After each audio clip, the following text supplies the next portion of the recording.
All men should watch this video. This is how women fall in love. Stoicism. Modern Stoic. Love is not something you look for up of us. Love is something you become. Alina Villasante. Many men have little understanding of how women truly fall in love. They assume it's all about giving flowers, taking her to fancy dinners, or saying the right words at the perfect moment. But the truth is far different. Love doesn't begin when she feels safe. It begins when she feels something beyond her control. It's not about logic or timing. It's about energy.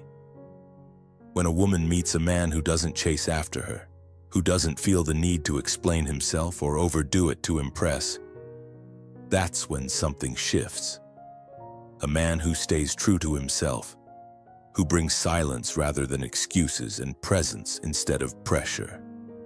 This is when she begins to fall in love, often without even understanding why. Once you understand the deeper psychological and emotional dynamics at play, you won't just attract women. You'll change how they perceive you entirely. This isn't about using tricks. This is about embracing truth. If you're done with guessing and want to discover what truly makes a woman fall for you, stick around. And while you're at it, make sure to hit that subscribe button, because this content isn't for men who play it safe. It's for those who are becoming untouchable. Now, let's break down exactly how women fall in love. Number 1. She falls for the man who doesn't need her. Sounds counterintuitive, doesn't it? Most men are conditioned to be the nice guy, to always be there, to respond quickly, to make her feel like she's the center of his universe. But they wonder why she starts pulling away. Let me set this straight. A woman doesn't fall in love with a man who puts her on a pedestal. She falls for the man who is already complete, the man with purpose, the man who is building something bigger than himself, the man who doesn't chase after her because he's too busy pursuing his own mission. This doesn't mean being distant or cold. It means you are selective, discerning, and centered.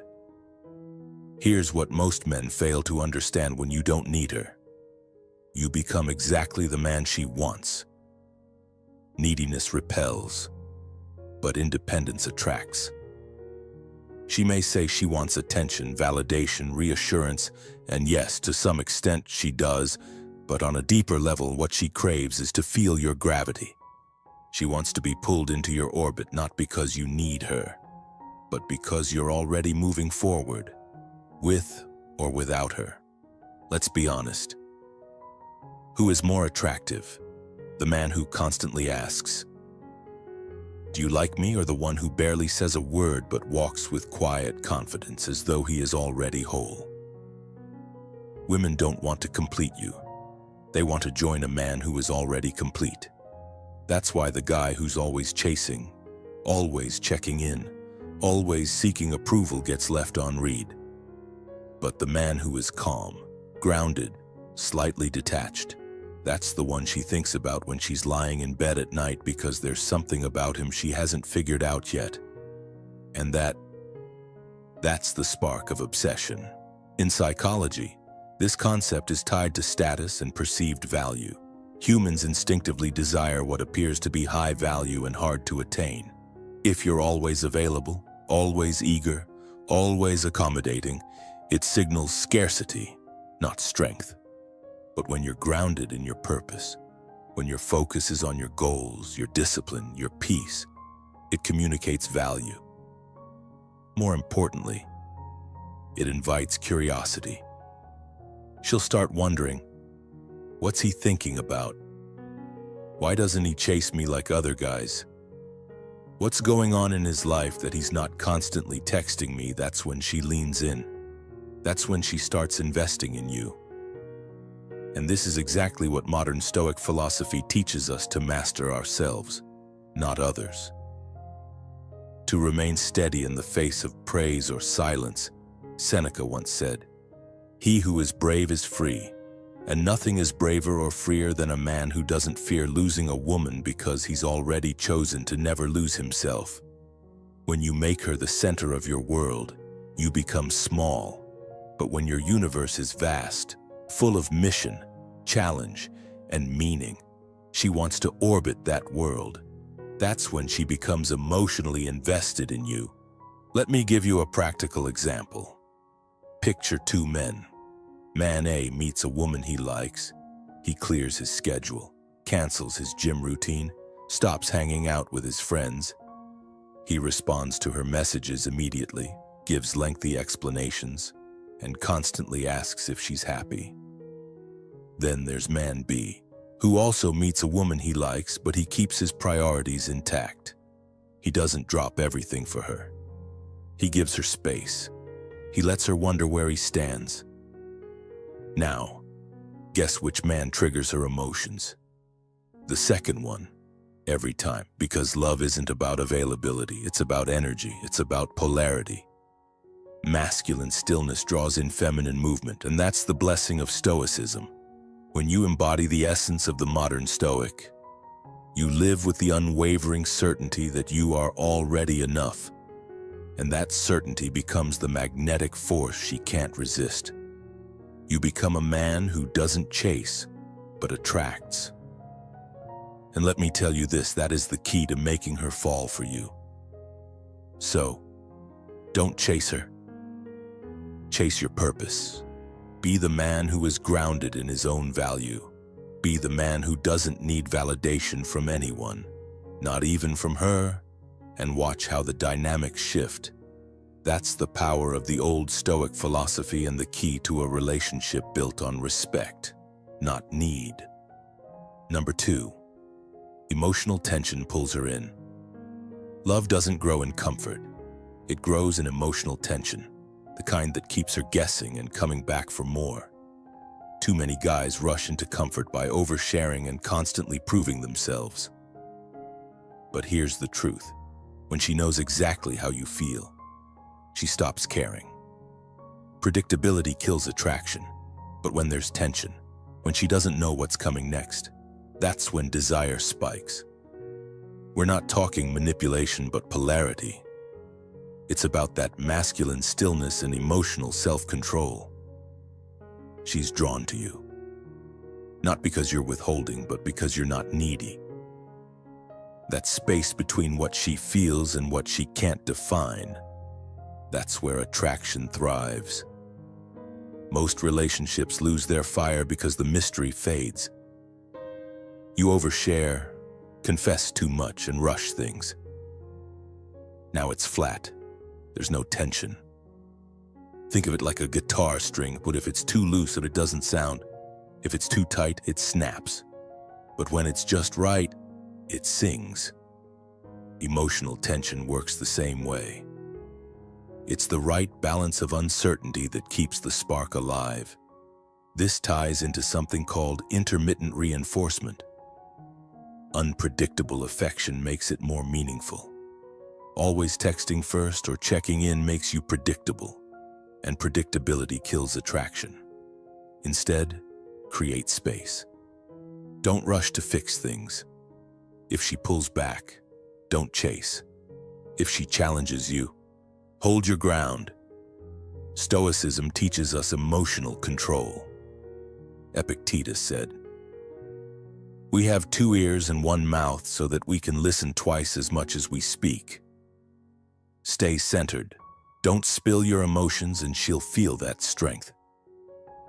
It's that discipline that turns her on. I've seen it work.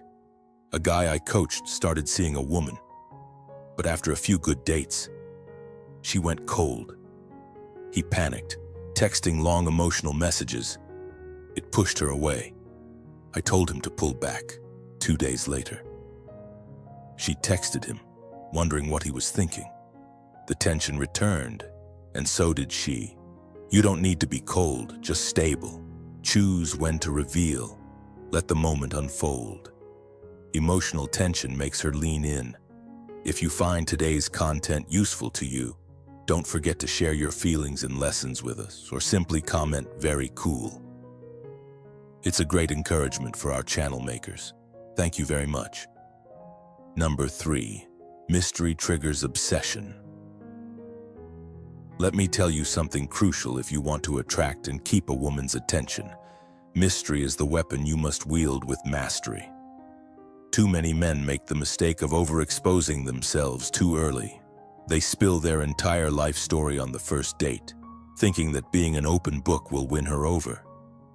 But this approach isn't just flawed, it's fatal. Think about it. Would you rather watch a movie with zero suspense, where you know every twist before it happens, or one where the tension builds, leaving you on the edge of your seat, eager to know what happens next? Women are no different. If you let her know everything about you too soon, you take away the tension, the curiosity, the thrill.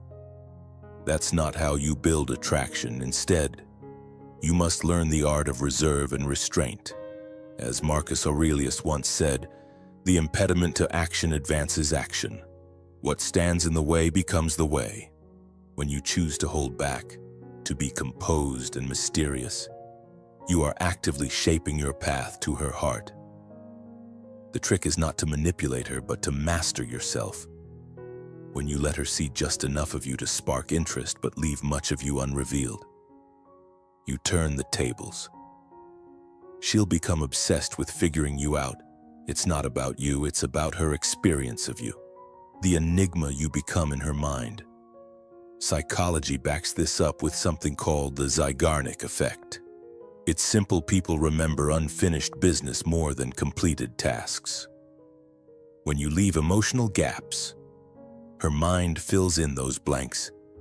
Does he like me? Why hasn't he opened up yet? Why do I feel so drawn to him? This tension becomes an emotional investment. You've got to let her wonder, but not by playing games, by being a man who chooses when and how much to reveal. Think about Stoic philosophy. Epictetus said, "Don't explain your philosophy. Embody it. Embody. You don't need to talk endlessly about how deep or sensitive you are. Your actions, your presence, your energy should speak volumes without you saying a word." This is the essence of Stoicism: self-control, inner strength, and emotional mastery. By not oversharing, you demonstrate that you are a man in control of his emotions, his life, and his narrative. A woman doesn't fall for you because you've let her in too soon. She falls for you because you've left her with enough to wonder. You see, obsession isn't created when she has you. It's created when she can't quite reach you. The moment she feels like she knows everything about you, her interest fades. You've become too familiar, too predictable. But if you're selective, if you create space for her to wonder and seek understanding, you'll have her coming back for more. Let me give you a real-world example. I worked with a guy who made a fatal mistake on every date. He overshared his childhood, his past, his goals, his fears. He thought he was being emotionally open, but what he was really doing was killing any chance of keeping her intrigued. We turned that around. He started being more reserved. He asked more questions than he answered.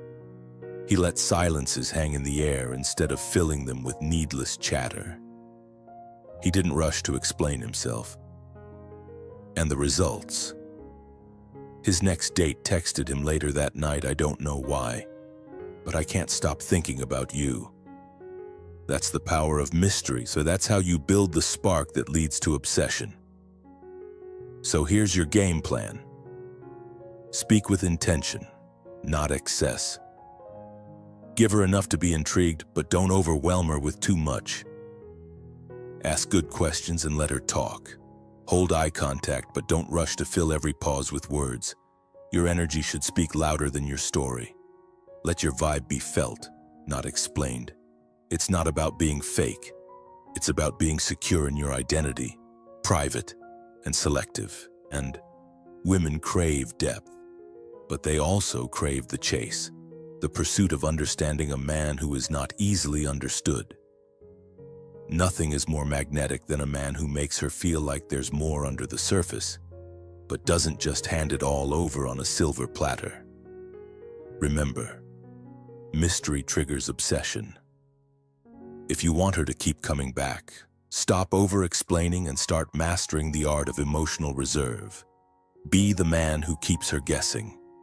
And when you do this, you will witness her curiosity turn into an obsession. You must choose to be the man who embodies Stoic principles. Calm, composed, and in control. When you do, you will dominate her thoughts. Don't fall into the trap of oversharing. Number 4, masculine calm breaks her walls. Here's something most men don't realize: it's not your words that get her to open up. It's your calm presence. Women are emotional creatures, and that's not a criticism. It's biology. Their emotions can swing wildly, but at their core, they're searching for safety. Not the type you can solve with money or empty reassurances, but an energetic safety. A presence that says, "I'm not going anywhere. I'm not shaken by your storm." Most men meet her chaos with more chaos. She gets emotional, and he gets defensive. She tests him, and he snaps. She pulls back, and he panics. Her walls go up. But when you stay calm, when your voice is steady, your eyes soft yet focused, that's when she melts. In your calm, she feels contained, safe to express herself. You don't suppress her feelings. You hold space for them. And that's where trust grows, not from promises, but from your presence. This is where modern Stoicism is key. Stoic men aren't emotionless. They're emotionally disciplined. They don't let their feelings control them. Marcus Aurelius said, "If you are distressed by anything external, the pain is not due to the thing itself, but to your estimate of it." It's not what she says or does, it's how you interpret it. While most men argue and react to her emotional swings, the Stoic man stays composed when he doesn't need to prove anything. He listens, he breathes, and when he speaks, it's measured and calm. That's what breaks her walls. She's been around men who are either too soft or too aggressive. But when she meets a man who can handle her intensity and stay grounded, she feels truly seen. One woman I spoke to once said about the man she fell in love with, "It wasn't what he said. It was that I could fall apart in front of him, and he didn't flinch." That's the power of calm. So, how do you develop this calm? Control your breath and slow, deep breathing signals safety to both you and her. Relax your shoulders, jaw, and lower your voice. These small actions create an atmosphere of trust.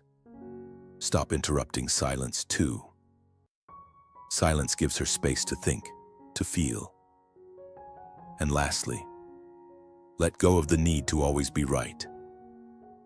The man who doesn't need to win every argument is the man who earns her respect.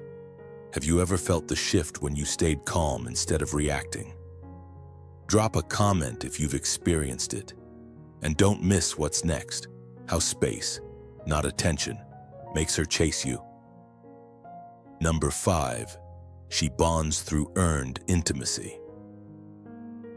Let's get this straight. Women don't bond through physical closeness. They bond through emotional respect. And that respect isn't handed out freely. It's earned. Many men confuse access with connection. Just because she opens up physically doesn't mean she's emotionally connected.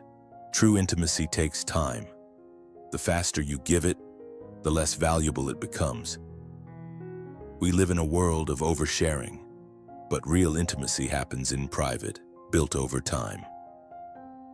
Women want a man who values his emotional world and doesn't just pour it out for anyone who listens. The key is to be slow but intentional with your openness. Show her layers over time. This taps into the investment bias. People value what they work for. When intimacy is earned, it carries weight, meaning, and permanence. Here's where most men mess up. They think vulnerability means oversharing or constantly explaining themselves. But true vulnerability isn't about dumping your pain. It's about revealing parts of yourself when the timing is right and when trust has been built. Think of your life as a kingdom. Most men throw open the gates, but a Stoic man guards his emotional world with value. He only lets the right people in, and when he does, it means something. Stoicism teaches temperance, knowing when to open up and when to hold back. Apply this by slowing down. When she asks about your past, give her enough to be real, but not everything at once. Don't rush closeness, let it develop naturally. When she feels like she's earned access to your inner world, that's when true intimacy happens. That's when she says, "I feel safe with you." If you've experienced the power of earned connection, drop a comment below. I felt that shift. And stick around. We're up next with how space, not attention, makes her chase. Number 6, confidence without validation makes her chase. Confidence without validation is the secret that makes her chase. Here's a fact that men often overlook: if your confidence is tied to needing approval, it's not real. Women can sense that desperation instantly. Real confidence is quiet, rooted in self-assurance, and doesn't rely on external validation. It's a certainty about who you are that doesn't need to be broadcasted. The man who is confident without the need to prove anything stands out. He doesn't seek validation from her or anyone else. He respects her but doesn't pedestal her. Women are accustomed to men who perform, giving constant compliments, attention, and validation, trying to impress, trying to be chosen. But when a man doesn't need her approval, when he exudes calm and control, he flips the dynamic. Now she's the one wondering what's going on in his mind. Why isn't he trying harder? Why is he so composed? That tension, that uncertainty creates a pull. She begins to chase. But here's the truth. This energy can't be faked. You can't pretend not to care while obsessing behind the scenes. It's a subtle game, and she'll feel the difference if you're acting. Genuine confidence comes from a place of fullness, not emptiness. When you believe in your worth, with or without her attention, that's when you truly embody Stoicism. A Stoic man is rooted in self-command. He doesn't seek applause or approval. Marcus Aurelius captured it perfectly. It is in your power to retire into yourself whenever you choose. That's the Stoic mindset, grounded, unwavering, indifferent to external validation. When you embrace this, your presence becomes magnetic. Your energy is rare, unpredictable. Women are used to men who lose themselves trying to win her attention, but when you meet her beauty with calm, without worship, she feels seen, not suffocated. Take this example. One of my clients was stuck in a pattern of over-validating his partners, complimenting them daily, always available, always trying to impress. It worked at first, but within weeks, they lost interest. Then we changed his approach. He stopped over-complimenting and started giving space. He let silence be a part of their interaction. He stopped offering validation unless it came from a place of presence, not need. Suddenly, women began chasing him. His attention became precious because it was rare and real. Confidence without validation isn't about being cold or distant. It's about being centered. It's about showing up fully but not shrinking to gain approval. A Stoic man knows his worth. He doesn't need to chase. He doesn't perform. He is at peace with who he is. That is the essence of confidence, and that is what makes you irresistible. Women don't fall for what you say, they fall for how you make them feel. When she feels she must earn your attention, she will value it more. So remember, this confidence doesn't chase, it attracts. Number 7, presence over performance. In a world flooded with men trying to impress, the one who simply shows up and is fully present stands out. This is the blessing of Stoicism. Let's be honest, most guys slip into performance mode around women. They crack jokes relentlessly, boast about their achievements, and act like they're reading off a highlight reel, thinking that's what women want. But here's the truth: women don't fall in love with a man who performs the best. They fall in love with the man who makes them feel seen, understood, and valued. And that only happens when you're fully present, when you're trying to impress. Your attention is inward. You're wondering, did she laugh? Is she impressed? Am I boring her? But when you're present, all that fades. Your attention is on her, not on yourself. You're not calculating or analyzing. You're grounded, calm, and engaged. She feels the difference. She feels the peace of a man who's not trying to entertain her, but simply being with her. This doesn't mean being passive. It means being engaged in the moment, steady and calm, without needing her to react. In that space, time slows down, walls come down, and she can finally relax. Psychologically speaking, presence builds trust. When someone feels that you're not distracted, not planning your next move, and not playing a role, they feel safe and connected. The old Stoic philosophers knew this well. As Seneca said, "True happiness is to enjoy the present without anxious dependence upon the future." A modern Stoic man doesn't need approval. He doesn't perform for anyone. He simply is. He embodies calm focus. He doesn't rush to fill silence because he knows there's power in stillness. And that's where it gets exciting. When you stop performing, you become unpredictable in the best way. Women are used to men trying to win them over, say the perfect thing, or be someone they're not. But when she's with a man who's just himself, unapologetically, it's magnetic, it's rare, it's grounded, and it's deeply attractive. I worked with a client once who thought humor was his strongest asset. He couldn't stop cracking jokes on dates. He was funny, no doubt, but women didn't stick around. He was using humor as a shield, afraid of silence, afraid of being boring, afraid of showing his true self. We worked on slowing down, listening deeply, and just being there without performing. The next time he went on a date, the woman leaned in and said, "You make me feel calm." That's the magic, because when she feels calm, unhurried, and safe around you, that's when true attraction begins. So, how do you build presence? Start by mastering stillness. Breathe deeper. Speak slower. Let silence sit without rushing to fill it. Look her in the eyes, not to dominate, but to connect. Speak with intention. Stop saying things just to fill the space. Say things that carry weight. Drop the need to impress. Replace it with the desire to connect. You're not there to win her over. You're there to experience the moment with her. Not above her, not beneath her, but with her. In that space, she gets curious.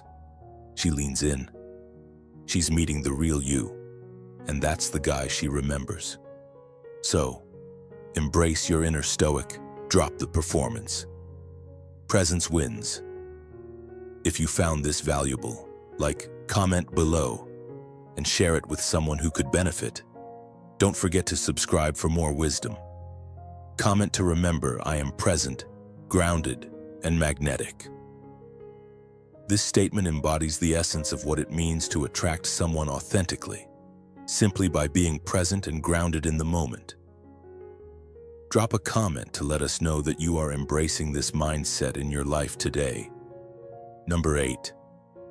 Silence is more powerful than persuasion. Let's be honest, too many men talk too much, especially when they feel they're losing a woman. They over-explain, they chase with words they don't. They try to convince. And in doing so, they lose the one thing that could save them: silence. Here's the truth: the more you try to persuade, the less control you appear to have. When she pulls back and you rush to ask why, or send paragraph texts, you're signaling, "I need this more than you do." And nothing kills attraction faster. But silence, it's powerful. It says, "I respect myself too much to beg for attention. If you need time, take it. I'm good either way." Silence creates space, builds tension, and forces her to reflect. From a Stoic perspective, this is emotional discipline, choosing your response, not reacting in fear.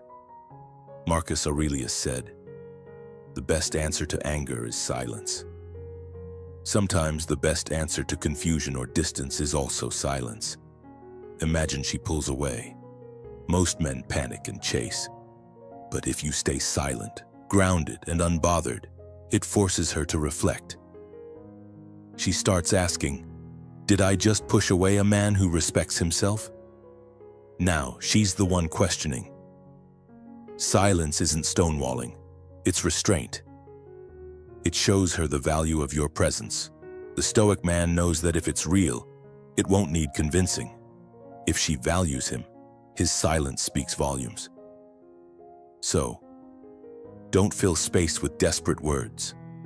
Hold your peace, because the men she remembers are the ones who never had to explain their worth. Stoicism teaches us the power of emotional discipline. Live the Stoic life, and let silence be your strength. Number 9. Standards trigger desire. Let's get this straight: you need to raise your standards. Too many men claim to have them, but the moment they meet a woman they like, they bend, they tolerate disrespect, they make compromises, they accept behavior they would never stand for from anyone else. Women notice that, and when they do, the attraction fades. Understand this. Your standards are the backbone of who you are. They tell the world whether you respect yourself, whether you have a strong sense of leadership and judgment, whether you're a man she can trust. Women are drawn to men who maintain clear standards, not out of arrogance, but because those standards reflect integrity and self-respect. This is where Stoicism comes in. A Stoic man doesn't react to every impulse or emotion. He understands what truly matters. As Marcus Aurelius put it, "Waste no more time arguing what a good man should be. Be one. You don't need to chase approval. You need to live by principles." A man who stands firm in his standards, who says, "No, this doesn't work for me," even when it costs him the relationship, is unforgettable. This isn't about being rigid. It's about being clear, being strong, and being unshakable. When you don't tolerate flaky behavior, when you set boundaries against disrespect, when you don't let attraction cloud your judgment, you set yourself apart. You create a rare dynamic that builds attraction, because women are drawn to men who respect themselves. They want to earn your respect, to prove they belong in your life, not because of desperation, but because they respect your clarity and leadership. Standards build that magnetic tension, that polarity. It's not about being the perfect guy. It's about being a man who knows what he stands for. So stop bending, stop compromising, stand firm. Where have you been too lenient? Where have you let fear of loss make you accept less than you deserve? Stop explaining, stop arguing, stop fixing. Just stand firm in your value. Let her decide if she wants to meet you at your level. That's the kind of energy women can't forget. Your standards. They change everything. When you truly embrace your value and live by Stoic principles, you command respect, and desire follows naturally. If you found this valuable, like, comment below, and share it with someone who could benefit. Don't forget to subscribe for more wisdom. Comment to remember, I stand firm in my value and set high standards. Stand strong, live by your principles, and let your actions speak louder than your words.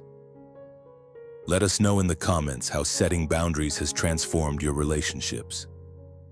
Number 10, she falls hardest for the man who can walk away. Here's an essential truth you need to understand. Women fall hardest for the man who knows when to walk away. Sounds backwards, doesn't it?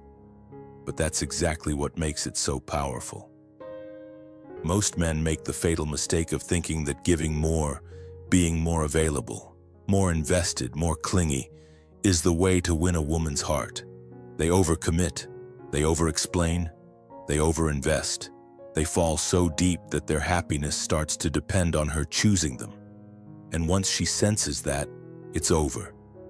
The tension, the mystery, the attraction, they all vanish. The power dynamic shifts, and not in your favor.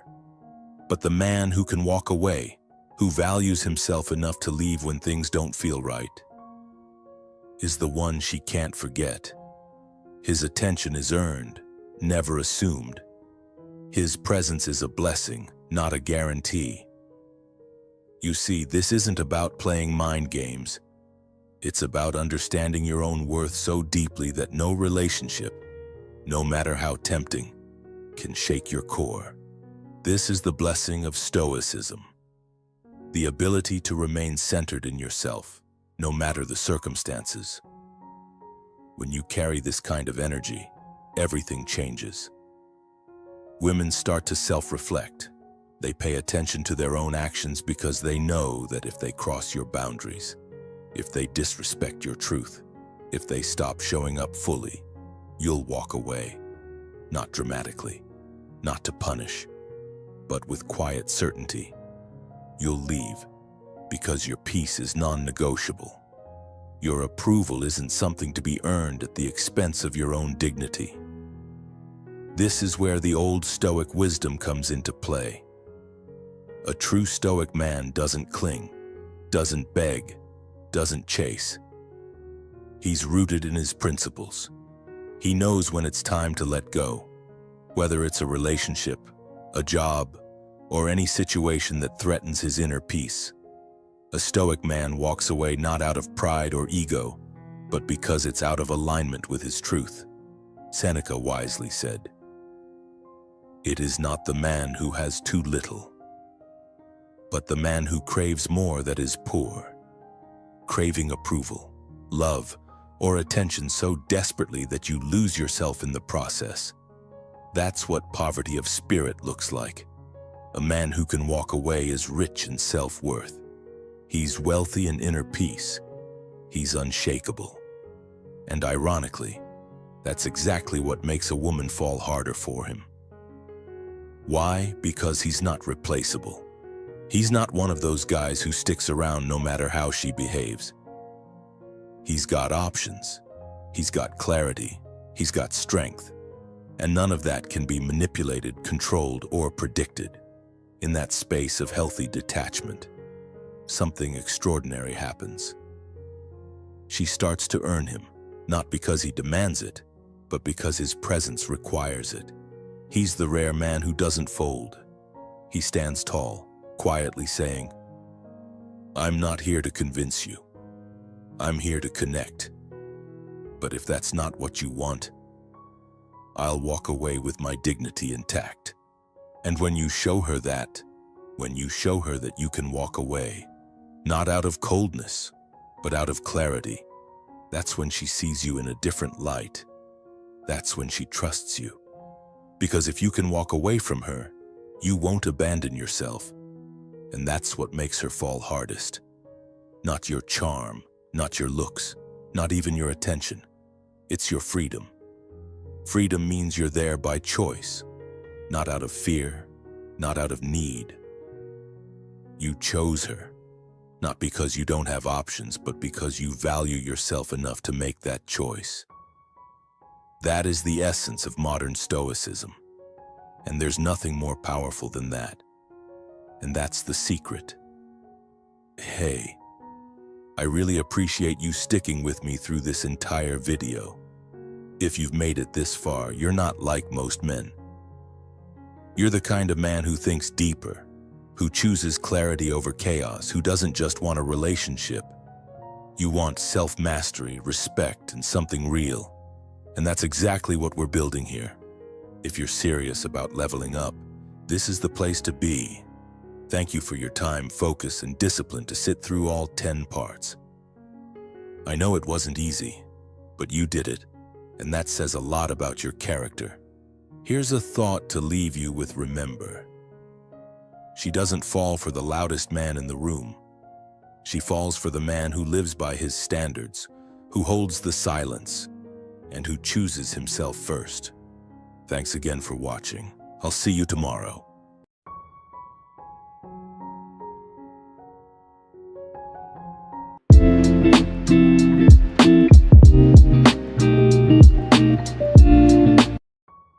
Ten psychological facts about older women that you didn't know. Modern Stoic. Age is an issue of mind over matter. If you don't mind, it doesn't matter. Unknown. Welcome back today. We're diving into 10 psychological insights about older women that will completely shift your perspective on relationships and attraction. These are the kind of secrets that 97% of men don't know. And it's exactly why they often miss out or face rejection. But here's your chance to be in the top 5%, those who truly understand what makes women tick. And ladies, this isn't just about the guys. Knowing these truths about yourselves can make you even more captivating and magnetic. Ready for a shift in how you view love, life, and the dynamic between the sexes. Let's get started. 1. Women fall in love because of smell. If you're not paying attention to your scent, you're missing out on one of the most primal, yet often overlooked ways to grab a woman's attention. It's not about dousing yourself in the latest trendy cologne or getting caught up in the endless cycle of grooming products. This is about something far more fundamental. Women are biologically wired to react to scent in ways you might not even begin to understand. This isn't some overly romanticized notion spouted by perfume commercials. No, this is science. A study from the Federal University of Rio de Janeiro uncovered something truly striking. If a woman enjoys the scent of a man, her attraction to him can skyrocket by up to 85.5%. That's not a trivial detail. That's a major biological shift in her attraction. What's even more fascinating, women have 50% more neurons in their olfactory bulb, the part of the brain responsible for processing smells, than men. This means her sense of smell is vastly more sophisticated than yours. She's picking up on nuances that you might completely miss. It's not just about how you smell after a shower or whether you wear cologne. Her nose is attuned to everything. She's detecting pheromones, stress levels, testosterone, and even your emotional state, all without even realizing it. Don't take this lightly. This is not some small, insignificant detail. It's biology at work, and it's powerful. Think about it. Women don't just notice whether you smell good or bad. They unconsciously assess your health, your emotional stability, your stress levels, and even your masculinity through scent. The blessing of Stoicism lies in understanding the power of these small, seemingly insignificant signals. A modern Stoic knows that it's not just grand gestures or dramatic displays of strength that create an impact. It's the subtle details. Understanding the cues that nature gives us, like scent, allows us to communicate more effectively without saying a word. Women can pick up on these cues, and as a modern Stoic, you must recognize their importance. Old Stoic wisdom teaches us that by paying attention to the simple, often overlooked things, we can find meaning and connection in the most unexpected places. So if you're trying to make an impression, don't underestimate the power of your scent. Whether you realize it or not, it speaks volumes. It tells her about your emotions, your health, and your strength. The next time you leave the house, remember this. Your scent is sending out signals you might not even be aware of, but she is. Don't ignore this crucial part of human interaction. Take the time to smell good and make sure that your scent conveys strength, stability, and confidence. A modern Stoic embraces the full range of human communication, and scent is one of the most powerful, primal forms of it. Don't let it go unnoticed, because it can have a much deeper impact than you realize. 2. Women prefer men who have their own way. Let's be clear, women, especially older ones, aren't looking for a man who constantly bends to their will, who's always waiting for them to make the decisions. If you think that being a yes man is the way to win her over, think again. It's not attractive. It never was. Older women have been around the block, and they've seen that type before. They've dated him, grown bored of him, and moved on. They crave something more. They want a man with direction, a man with his own way, his own path, and his own rhythm. That's what truly captures their attention and keeps it. It's not about being stubborn or rigid. It's about being unapologetically yourself. A man who has his own way is confident, not because he's trying to impress her, but because he's already sure of who he is. When a man doesn't wait for permission to be who he is, that's when he becomes magnetic. It's that quiet self-assurance that draws women in, especially those who are self-aware, mature, and experienced. They can spot a man who knows his own worth from a mile away. In the world of Stoicism, there's a powerful lesson here. The Stoic life isn't about yielding to every whim or being tossed around by the winds of others' desires. It's about knowing your own values, your own purpose, and standing firm in them. Stoicism teaches us to be unwavering in the face of external pressures. The same applies to relationships. Don't fall into the trap of being someone you're not just to please her. Instead, be the man who follows his own principles and is confident in the life he's built. This is one of the greatest Stoic lessons. You must remain true to yourself, regardless of external opinions or desires. Older women don't want to manage a man. They want to respect him. They want someone who is clear, purposeful, and decisive. Someone who doesn't look to her for validation or direction, but who can hold his own and take charge when necessary. There's a difference between being flexible and being a doormat. Flexibility is about knowing when to bend without losing your core values. A doormat, on the other hand, is someone who has no values to stand on. And that's what older women, especially the self-aware, experienced ones, don't have time for. Be a man who knows his own mind. Be someone who's actively living out his own path. And when you do that, you'll stop asking for permission to live your life. That's what attracts the women who are truly worth your time.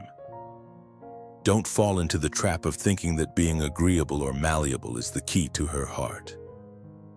It's not. The key is having your own way, being secure in your own identity, and letting that confidence show. Incorporating the Stoic lessons into your life can be a game changer. The Stoic life isn't about pleasing everyone. It's about remaining true to your beliefs and your purpose. Women, especially older women, will respect that far more than any pretzel-like attempts to bend yourself into something you're not.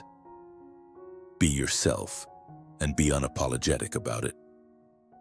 That's what will attract the right woman, the one who values you for who you are, not what you're willing to sacrifice just to keep her happy. If you're ready to embrace your own path and stop seeking permission to be who you are, Drop a comment right now. I am the man who leads with purpose. Like this video. Subscribe for more Stoic wisdom, and remember, a man who knows his way commands respect. 3. Women often feel something but won't say it. When it comes to understanding older women, one of the biggest mistakes men make is assuming that silence means indifference. You see, many men expect women to be open books, eager to express every emotion as it arises. But this is not the case, especially with older, more mature women.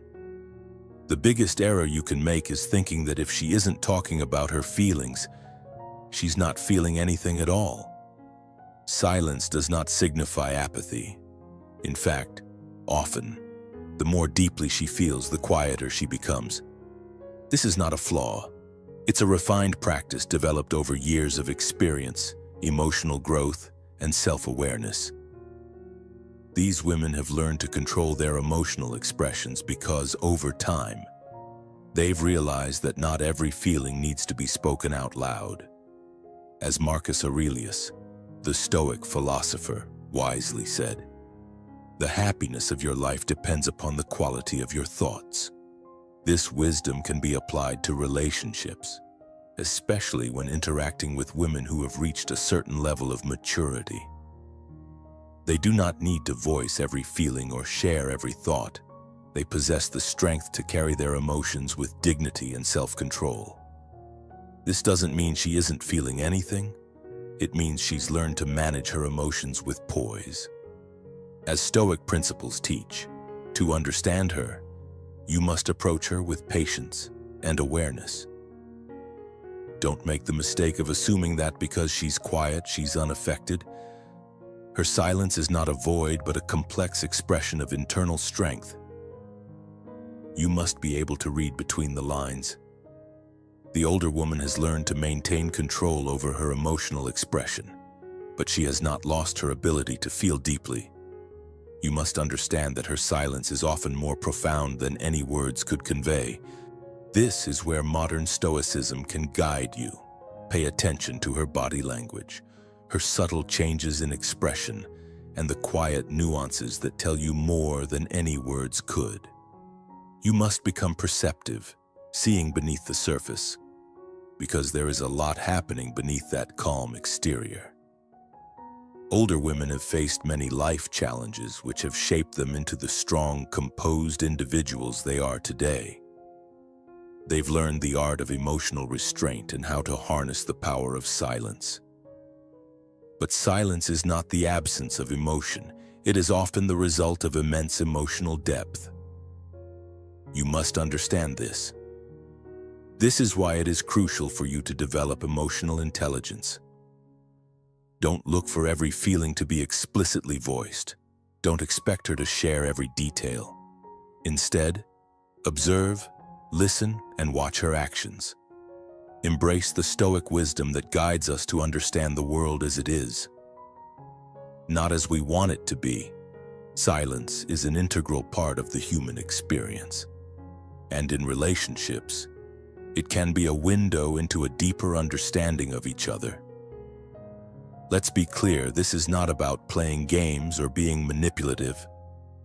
It's about recognizing that a woman's silence can be just as meaningful, if not more so, than her words. Her silence doesn't mean she doesn't care. It often means she cares deeply and is choosing to internalize her emotions for a reason. She has learned to be in control, not just of her words, but of her mind.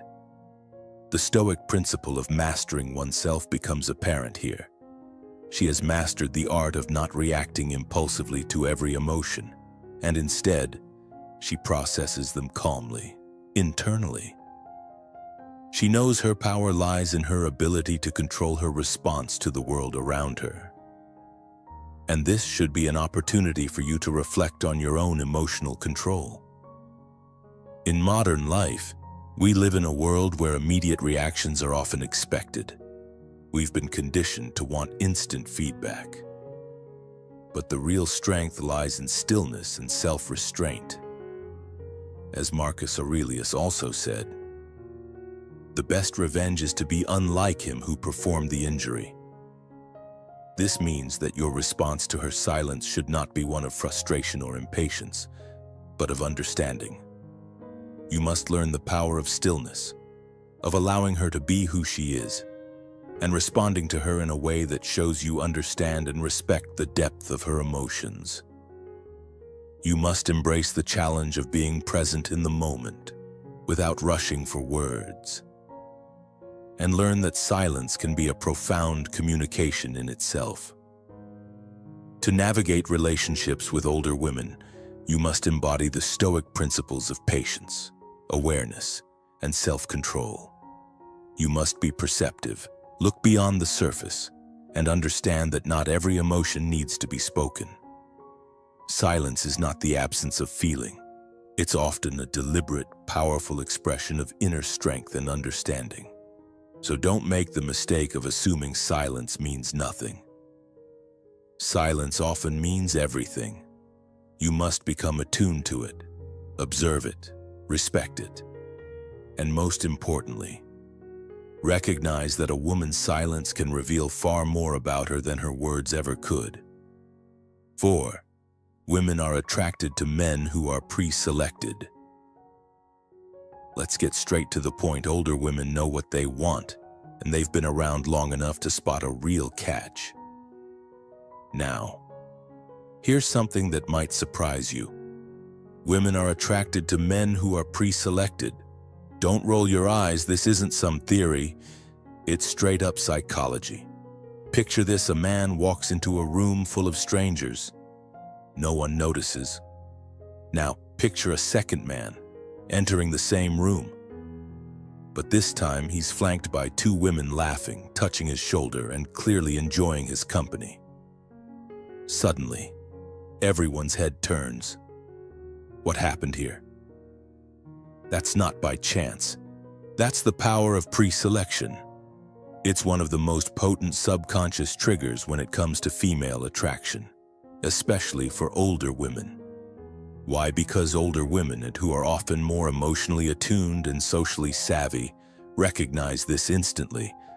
Pre-selection is simple when a woman sees you surrounded by other women who are clearly into you. She assumes you're already approved. You're the kind of man they're interested in. This isn't something you can fake or manipulate. It's not a game.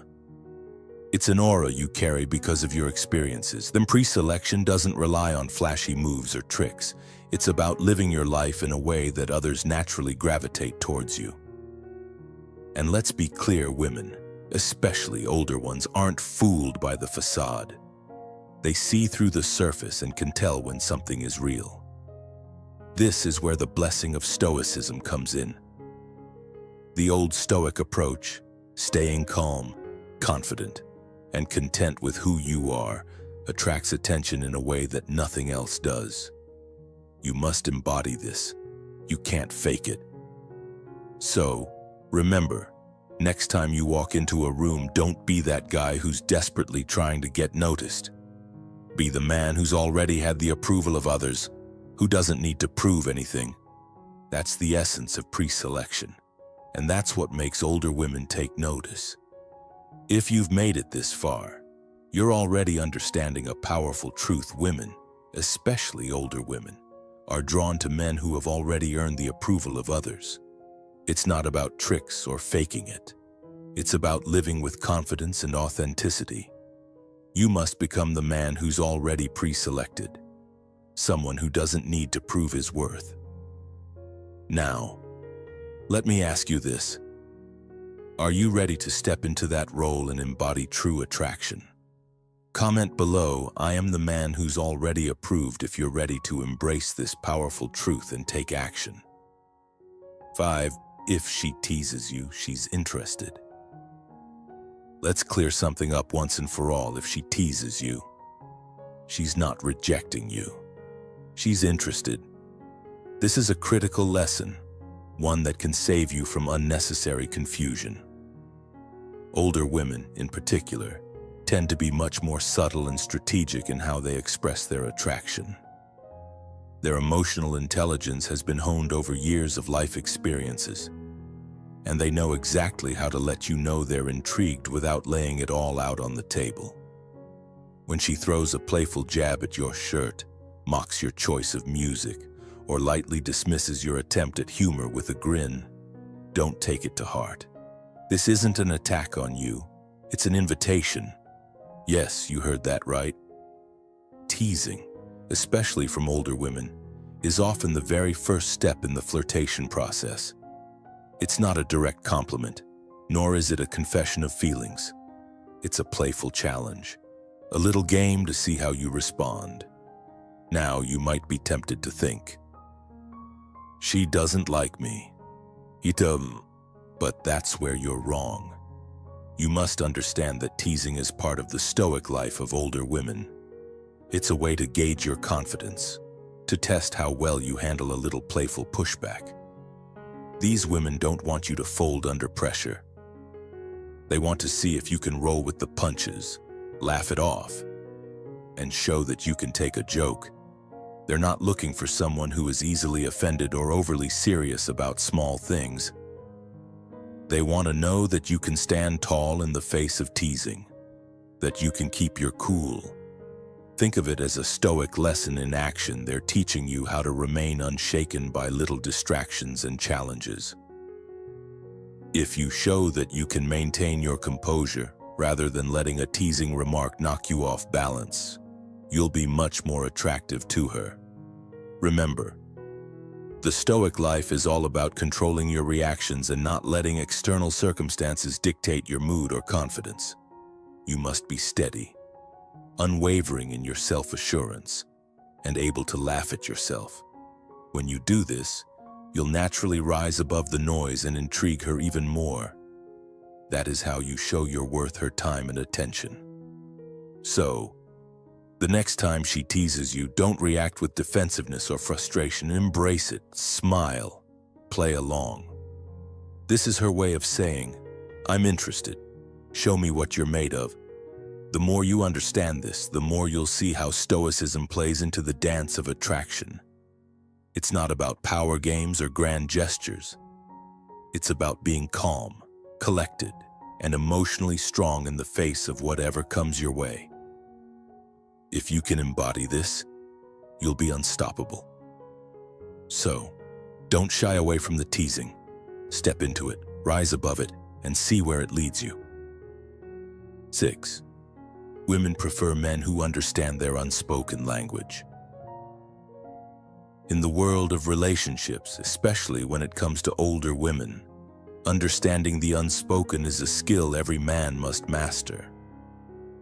The truth is, most men miss it. Women, particularly those with a rich history of life experience, do not communicate in a straightforward verbal way. They speak in subtleties. Their emotions aren't spelled out, they're implied. One simple sentence can carry a deeper meaning. One look can speak volumes more than an entire conversation.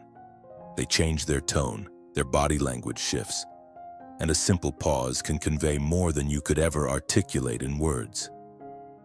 Older women, who have lived through layers of emotional complexity, communicate in layers. They expect you to pick up on these cues. If you're only listening to the words, you're only grasping half of the conversation. The man who can see beyond the surface, who can interpret these silent messages, becomes the man who stands apart. The power lies in paying attention to the subtle shifts, the fleeting glances, the pauses, the unspoken thoughts. As Marcus Aurelius, the great Stoic philosopher, once said, "The impediment to action advances action. What stands in the way becomes the way." This principle applies to relationships too. If you can learn to decode the silence, you'll unlock a deeper connection. Don't merely listen to her words, listen to her silence. Understand the quiet. Look beyond the obvious. Master this skill and you'll immediately rise above the rest. This is not just about being a good listener. It's about mastering the art of attention and perception. As a Stoic, You must train yourself to observe without judgment, to accept what's unsaid as much as what is said, and to adapt your responses accordingly. Just like the Stoic principles that guide us to control our reactions and live in accordance with nature. Understanding a woman's unspoken language requires patience, awareness, and emotional intelligence.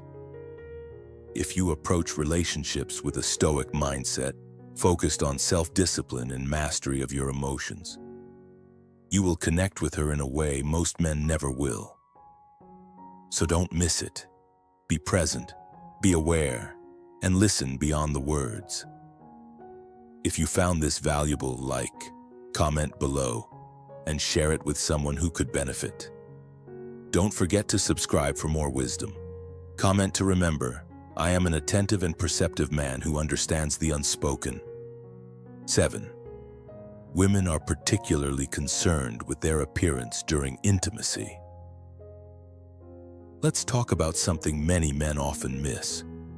When it comes to intimacy, especially with older women, there's more happening than just chemistry or emotional connection.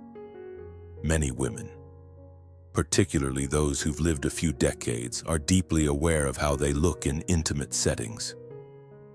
This is not about vanity or superficiality. It's about something much more profound, a human vulnerability that comes with age. You see, she might be experiencing attraction, desire, even love. And yet, while all of this is happening, her mind could be preoccupied with thoughts like, do I look good in this light? Is he noticing that wrinkle or the stretch marks on my skin? How does my body look from this angle? Am I too much or not enough? These aren't shallow thoughts.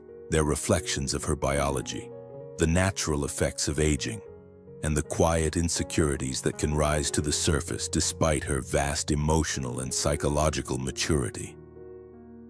It's critical to understand that this isn't about an obsession with outward appearances.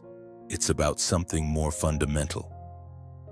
Older women, even those who've embraced the wisdom that comes with age and the blessings of Stoicism, still have moments of vulnerability. Modern Stoic philosophy teaches us to accept life as it is, to be at peace with our imperfections, and to cultivate inner strength. Yet, this peace doesn't mean that she no longer feels self-conscious about her changing body.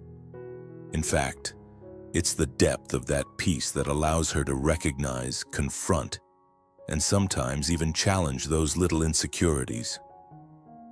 It's the paradox of being both confident in who she is, yet still human enough to feel uncertain about her appearance in moments of intimacy. Now, you might think that as a partner, you don't need to worry about her self-image during intimacy, but that assumption could be a mistake. You must understand that your actions, your attention, and your words matter greatly. Don't overlook the small things, like how you look at her, the way you compliment her, the tone you use when speaking to her. These are the subtle but powerful cues that can make her feel desired and valued, far beyond her appearance. If you show her that you see the beauty in her not only through the physical lens but also through the emotional and spiritual connection you share, you're giving her a gift far more precious than any fleeting compliment. This is a woman who may have spent years learning to embrace the changes that come with aging. And as the old Stoic wisdom suggests, she has found peace in accepting what is. Yet in moments of intimacy, those fleeting moments of insecurity can still arise. And that's where you come in. Your reassurance, your affection, and your understanding can be the anchor that keeps her grounded in the present, reminding her that she's not just loved for what she looks like, but for the richness she brings to the relationship as a whole. You must understand that intimacy is about more than just the physical connection. It's about the mental, emotional, and even spiritual layers that come together in those moments. And for an older woman, feeling accepted and beautiful, even with her perceived flaws, can make all the difference in how she experiences intimacy. She's not just looking for a partner to love her physically. She's looking for someone who sees beyond the surface.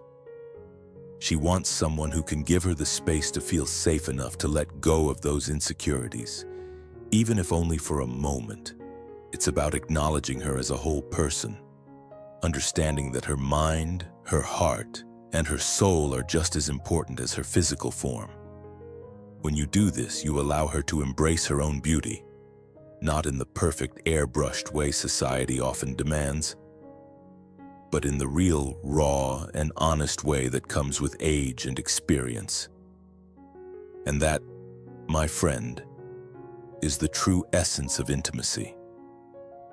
So, don't be the one who overlooks her vulnerabilities. Be the partner who sees her for all that she is and reminds her every day that her true beauty lies in her authenticity and depth. The old Stoic teachings remind us to love ourselves as we are, and that wisdom is something she holds dear. Embrace it, understand it, and show her that she doesn't have to be anything other than exactly who she is. Because to you, she is perfect just as she is. 8. Emotional connection enhances physical pleasure.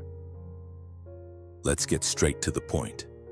You want to know what turns a forgettable experience into something unforgettable.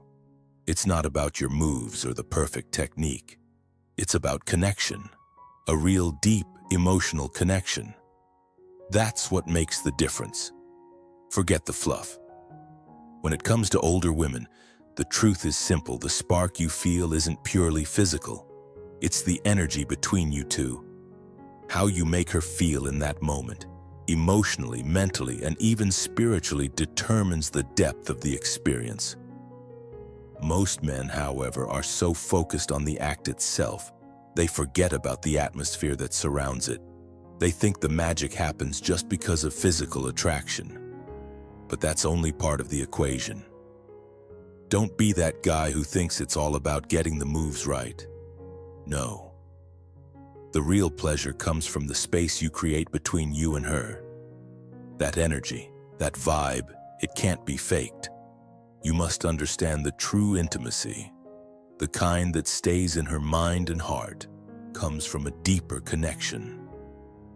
This is something older women, especially those who have lived long enough to understand the lessons of Stoicism, appreciate. They're not just looking for physical attraction. They crave a deeper, more meaningful connection, one where you see them beyond just their appearance. What's important here is the emotional exchange. And you see, physical pleasure is enhanced when there's trust, when there's vulnerability, and when you're both fully present in the moment. Older women, particularly those who live a Stoic life, have learned the importance of emotional depth. They understand that while physical chemistry can ignite the moment, it's the emotional connection that sustains the fire. This isn't about superficial attraction. This is about understanding what she truly needs in that space, what makes her feel special, what makes her feel wanted, not just physically, but emotionally and intellectually. You must be in tune with that. Be aware of the small details, the way you speak to her, the way you make her feel seen, heard, and valued. These things will matter more to her than any move you can pull off. Think of it this way: when you connect emotionally, you're both giving and receiving. There's a shared vulnerability that creates an atmosphere of comfort and security. The kind of atmosphere where both of you can let go, drop your defenses, and just be in the moment. Older women, especially those who embrace Stoicism, have long passed the stage where they need to impress or be impressed by superficial gestures. They want depth. They want someone who is not just physically attractive but emotionally available. It's time to stop treating intimacy like a checklist. Don't just focus on getting through the motions. Instead, focus on the atmosphere you create. Make her feel safe, desired, and most importantly, respected. The Stoic lessons teach us that true connection comes from an understanding of each other's vulnerabilities and strengths. When you learn to connect on that deeper level, not only does the emotional bond strengthen, but the physical pleasure follows naturally. You'll find that when she feels emotionally connected, the experience becomes far more than just physical. It becomes unforgettable. That's the essence of true intimacy. It's not about impressing her with your moves or your perfect technique. It's about impressing her with your presence, your energy, and the way you make her feel. When you embrace the Stoic principles of patience, awareness, and respect, you'll realize that emotional connection is the key that unlocks not just her heart, but also her deepest desires. This is the power of true intimacy. 9. Women often adore their friends more than their partners. You must understand that women, particularly older women, often have emotional needs that differ significantly from the way men approach relationships. It's a powerful truth that should be embraced. One undeniable fact is that women often adore their friends more than their partners. This is not a flaw or a betrayal, but a reflection of emotional fulfillment. If you've ever noticed that your woman lights up more around her best friends than with you, it's not a figment of your imagination. You're seeing a very real dynamic at play. It's not about jealousy or competition. It's about something deeper. Women seek emotional resonance, something you might overlook when your focus is solely on providing and fixing. As men, we often dive into the problem-solving mode, offering solutions to every challenge. But here's the critical insight sometimes. What she needs isn't a solution but simple validation, connection, and energy. Her friends offer this in a way that allows her to feel seen and heard. They provide the back-and-forth exchange that nurtures her emotional world, fulfilling her need for reflection and resonance. In modern relationships, especially in the context of Stoic principles and emotional resilience, understanding this dynamic is key, as Marcus Aurelius taught us. The happiness of your life depends upon the quality of your thoughts. You must focus on quality connection, not just the quality of what you can provide. This means instead of constantly offering fixes, focus on emotional resonance. Listen to her, reflect her energy, and validate her feelings without rushing to offer solutions. If you do this, you will find that you can meet her emotional needs in a powerful and fulfilling way. In this age of rapid change and constant distraction, remember that true mastery of relationships comes from understanding and applying these principles. You must stop viewing everything through the lens of solutions and start seeing the value in emotional connection. Let go of the need to always fix her problems, and embrace the idea that sometimes offering nothing but presence and validation is the most powerful thing you can do. So, be aware, be present, and embody the Stoic principles of emotional resilience and understanding. This is your path to stronger, more fulfilling relationships. 10. Some women accept dates just for free food. Let's face it, some women accept dates, not because they're genuinely interested, but simply for the free meal. This might sting a little, but it's a harsh truth that too many men overlook. You're not being played or used. It's just that your approach is off. Women are sharp, and they can sense when you're more focused on impressing them with your wallet than creating a meaningful connection. The modern Stoic doesn't buy affection with dinners or gifts. He knows that value comes from substance, not from the depth of his pockets. Understand this: if you're leading with your money, you're not attracting her. You're buying her time. And let's be honest, buying her time rarely leads to genuine interest or connection. The blessing of Stoicism teaches us to prioritize inner value and authenticity over external displays. Realize that when you show up with the intent to impress, you're not showcasing who you truly are. Instead, you're just offering a quick fix, a temporary escape from boredom or hunger. So stop thinking that your wallet is the solution to everything.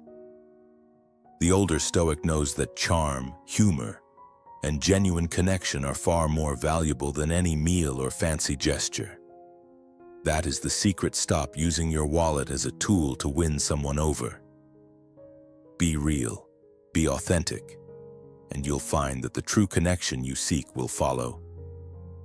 And that's it for today, brother. If any part of this video spoke to you, even just one moment, then this channel is where you belong. Don't just watch and scroll, subscribe now. Join the mission. This is where men level up with clarity, presence, and power. Here's my advice: be present in your life and relationships. Just like the psychological truths we discussed about older women, the wisdom of experience can offer you something valuable at every stage of life. Embrace growth and the journey that comes with it. Whether you're dealing with someone older, younger, or even yourself, your mindset, just like Stoicism, will guide you to a place of inner strength and awareness.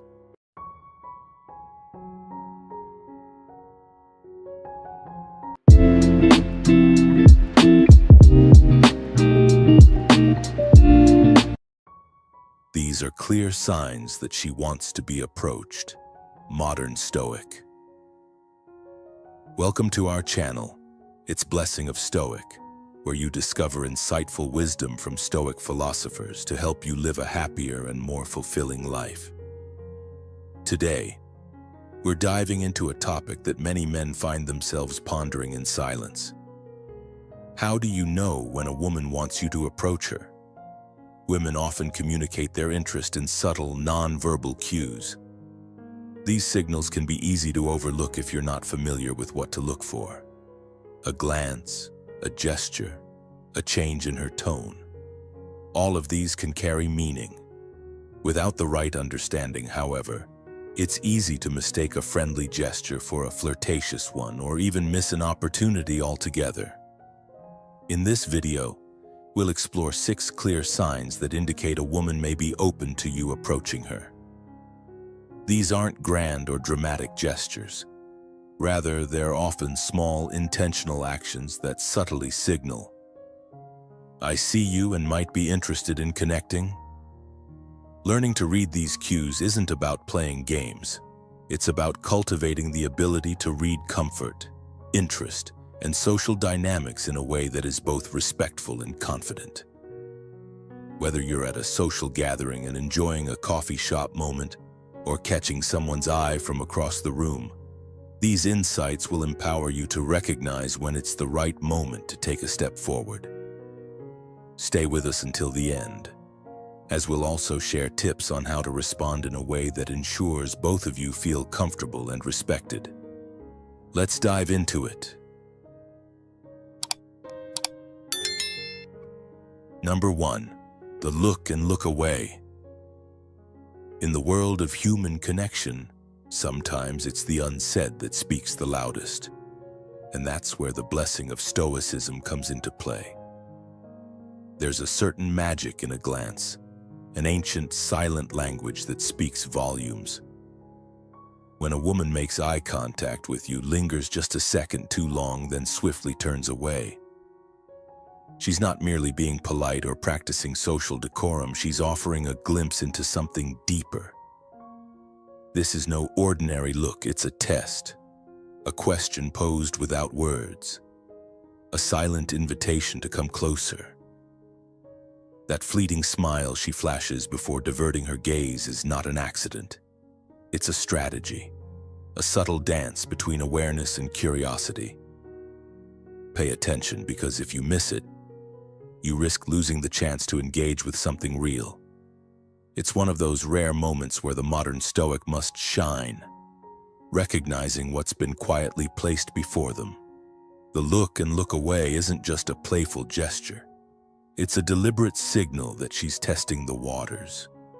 seeing if you'll respond with the quiet confidence that makes you stand out. When this moment happens more than once, it's no longer a coincidence, and she's signaling interest, offering you an opening into something potentially deeper. The key here is not in making a grand gesture or jumping in with too much energy, but in responding with subtlety, courage, and acknowledgement. You don't need to rush. Simply make eye contact, offer a smile, and approach with the calm presence that marks the blessing of Stoicism. Her eyes are the language of curiosity, asking, "Will you notice me? Will you come closer?" It's a call to attention, an invitation to engage, and it's done with such quiet elegance that it feels almost effortless on her part. Yet, if you miss the signal, the moment fades as quickly as it arrived. She won't chase you, but if you're sharp enough to recognize this silent plea, the conversation she started with her eyes will unfold before you. Too many men overlook this sign, thinking they need to hear words or waiting for overt physical gestures. Yet women have been using these subtle forms of communication long before dating apps or social expectations clouded the waters. The third glance. Now that's deliberate. It's an open invitation. A risk she takes without putting herself in a vulnerable position. It's a powerful tool, both sincere and strategic. This is where the old Stoic wisdom comes in. It's not about rushing or forcing a response. It's about recognizing the rare moments when vulnerability and strength collide, when you read the look and respond with quiet confidence. You're stepping into a silent conversation that's been ongoing for centuries. You'll realize that the best connections often start without words, with nothing more than the willingness to be present in that one quiet moment. When she looks, you must look back. And when she waits, you must walk toward her. That's the art of recognizing the invitation and knowing when to act. The look and look away isn't just a moment to be passed over. It's the beginning of something real. And the choice is yours to make. Number 2, she stands near you. There's a language women speak that doesn't rely on words. It's deliberate, subtle, and powerful, often overlooked by those who are too distracted by the noise of the world around them. One of the strongest yet most understated signs that she wants to be approached is how she positions herself in a room. This isn't accidental. Her choice of proximity speaks volumes, revealing her intent in ways that words simply cannot. If you're paying attention, you'll recognize this behavior as a signal, an invitation in plain sight. When a woman stands near you, particularly in a crowded or social setting, it's no coincidence.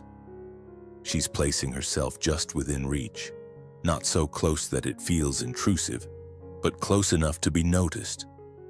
This is the first step in the unspoken dance of interest. She doesn't need to utter a word. Her presence is all that's necessary. She's showing you that she's available and open to connection. This subtle maneuver reflects the Stoic lessons that often go unnoticed. The quiet strength and wisdom of recognizing and acting on the space between people. You don't need grand gestures or loud declarations. Sometimes, all it takes is standing close enough to signal interest without ever saying a thing. The space she chooses to occupy around you reveals more than any verbal exchange could. This is especially true in social environments, bars, parties, gatherings, where physical proximity often carries more weight than a casual conversation. If you notice her gradually edging closer, while still maintaining just enough distance to keep it comfortable, this is her way of testing the waters. She's giving you the chance to decide whether or not you'll close the gap, allowing you to make the next move. This isn't about being chased. No, she's not running after you. She's simply offering you the chance to catch up. This unspoken invitation is one of the most profound examples of Stoic life in action. It's about giving space, both physical and emotional, for something to unfold naturally. If you're perceptive enough to notice, her body language also carries an emotional cue: comfort. By standing near you, she's signaling that she feels safe enough in your presence to break the invisible bubble we all maintain. This isn't trust that's been built over time. It's the early stages of it, the kind that says, "I'm curious, I'm interested, and I hope you're going to take the next step." She's not rushing you, but she's also not hiding her interest. And if you catch her eye, even for a split second, and hold it, you'll know that she's checking to see if you're aware of her presence. This isn't a random glance, it's a signal, an invitation, a challenge, depending on how you choose to read it. In that moment, you must decide whether to step into her unspoken space or let the opportunity slip away. A smile or a small step forward can be all it takes to turn this silent interaction into something more meaningful. What's powerful here, and often missed, is the rarity of such gestures in today's world, where distractions pull our attention in countless directions. With the constant buzz of phones, the noise of daily life, and the overload of information, these simple, quiet moments of connection are becoming increasingly rare. That's what makes her choice to stand near you so significant. In a world of noise and distraction, she's choosing to be present, to stand near you without saying a word. She's showing you that she's open, she's interested, and she's waiting for you to notice. So, don't let this moment pass by unnoticed. The Stoic life teaches us the value of observing what's right in front of us, of recognizing the silent signals and the unspoken invitations. You must respond with quiet confidence and clarity, just as she has made the first move with the quiet wisdom of her actions. Be mindful of the space she's chosen, and don't hesitate to step into it with intention. When she stands near you without speaking, she's already said a great deal. You just have to listen, not with your ears, but with your eyes, your presence, and your awareness. The world may be filled with noise, but in these rare moments of connection, silence speaks louder than anything else. If you recognize these signs and feel the pull, drop a comment right now. I'll make the first move. Like this video. Subscribe for more timeless wisdom, and remember, in silence, she speaks louder than words. Number 3, her movements are exaggerated. When a woman is drawn to a man, her body speaks long before her words can even form. Pay attention to her movements, for they will tell you everything. Her gestures become more pronounced, her laughter a bit louder, her posture more open and animated. These aren't random acts, they're deliberate signals, crafted to capture your attention. She's inviting you to notice her, to see her, in a way that doesn't require verbal confession. It's an instinctual act, not manipulation, but an authentic, powerful form of connection. She's trying to stand out in a world where everyone is vying for emotional engagement. If she's leaning into a story, using sweeping hand gestures, or tossing her head back with a laugh that goes just a bit beyond the moment, these are not accidents. They're signals aimed squarely at you. The message: I see you, and I want you to see me too. This is the essence of attraction, a subtle yet potent performance of desire. As the Stoics taught, the art of living is more like wrestling than dancing. As Marcus Aurelius wisely noted, it's about being strong in your presence and deliberate in your actions, just as she's doing with hers. Her movements are not about putting on a show for everyone. They are a language she speaks only to you. She's not trying to charm the entire room, she's trying to charm you. Perhaps her body shifts to face you, even when in a group, or her eyes linger on you just a moment longer than usual. She might even fix her hair when you're near.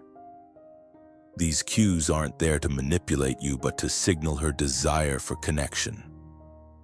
This is what true attraction looks like, a series of layered gestures that communicate far more than words could ever express. When a woman exaggerates her movements, she's signaling that she's not indifferent to you.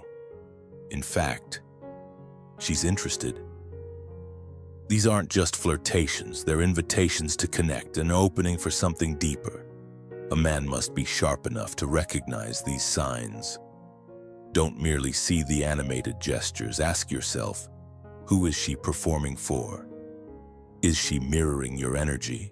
Does her attention seem disproportionately focused on you compared to others in the room?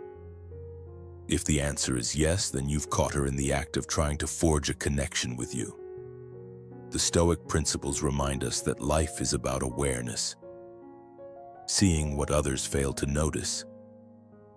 In this case, it's about noticing her subtle cues and not letting them go unacknowledged. When a woman becomes more animated around you, it's not an accident. It's a clear signal to pay attention. It's her way of showing that she values your presence and wants to be seen by you. Remember, people don't exaggerate themselves for those they feel indifferent about. These exaggerated movements aren't for the crowd, they're for you. She's not trying to draw attention to herself in the general sense. She's drawing your attention, inviting you to engage. As Marcus Aurelius said, what stands in the way becomes the way. You must see these signals as the opportunity they are and respond with awareness, not confusion. When several of these behaviors align, extended eye contact, a slight lean toward you, a touch that feels spontaneous yet intentional, understand that it's an invitation, an opening for connection. In relationships, as in life, the loudest voices are often silent. A glance, a smile that lingers a moment too long, a body that leans toward you. These aren't random acts, they are calculated gestures of attraction. They may seem small, even trivial, but they are anything but. They are a form of communication far more powerful than words. The next time you see a woman becoming more animated around you, recognize it for what it is: a deliberate invitation to see her, to connect, and to move beyond the surface. And just as in the practice of Stoicism, where action follows awareness, respond to her movements with deliberate intent, act with purpose, as you would in all areas of life, and you will master the art of connection. Number 4, the smile and hair flick. When a woman smiles at you and flicks her hair, don't just brush it off as a casual gesture or something trivial. This is not just a fleeting moment. It's one of the clearest signs that she's inviting you to approach. The modern Stoic understands that these subtle gestures carry immense weight. They're often more telling than words. It's an invitation to engage, an opportunity for connection, disguised in the simplicity of a smile and a flick of the hair. A moment like this can be seen as a blessing of Stoicism, where restraint meets clarity, and where reading between the lines is just as important as hearing the words. This isn't some random act, nor is it just about a woman playing with her hair for no reason. What you're witnessing is an instinctive, socially conditioned cue that speaks to deeper emotional and biological triggers. She smiles not to simply be polite, but to subtly say, "I'm open, I'm present, and I want you to notice me." The flick of the hair doesn't come from a place of vanity, but from a deeper instinct to draw attention to her most feminine features. Her face, her neck, her presence. It's an elegant dance that communicates comfort, confidence, and a gentle nudge toward connection. You need to understand that this is not just about physical attraction. It's about confidence, energy, and an invitation to step into the moment. That smile she offers is not generic, not a passing politeness. It's directed at you. It has warmth and openness in it, and it's a signal that she's receptive to your presence. When she runs her fingers through her hair or lets it cascade over her shoulder, it's not a random motion. It's a delicate, natural gesture that reveals her comfort and a willingness to share a bit of her charm. It's like a silent message, a deeper communication that says more than words ever could. Her body is giving you an invitation to engage, to take action, to step forward with confidence. The Stoic approach would be to recognize this moment for what it truly is. A quiet but powerful sign that says she's interested, but not in a forceful, demanding way. There's no need for pressure here, no rush to act. This is a moment of permission, an unspoken yes to conversation, a soft opening that leaves room for connection without expectation. Now, don't be fooled into thinking that this is some playful or trivial act. It's not just a woman adjusting her hair or smiling for the sake of it. It's an age-old, instinctual gesture that has worked for generations because it speaks to something deep within us. It's about energy and magnetism, about the way attraction can build from a single moment of acknowledgement. When you see a woman smile and flick her hair, she's offering you more than just a look. She's offering you a chance to step into her world, even if only for a moment. And for the modern Stoic, this is where true mastery lies, in recognizing these subtle signs and responding with the kind of awareness and presence that doesn't force anything but allows things to unfold naturally.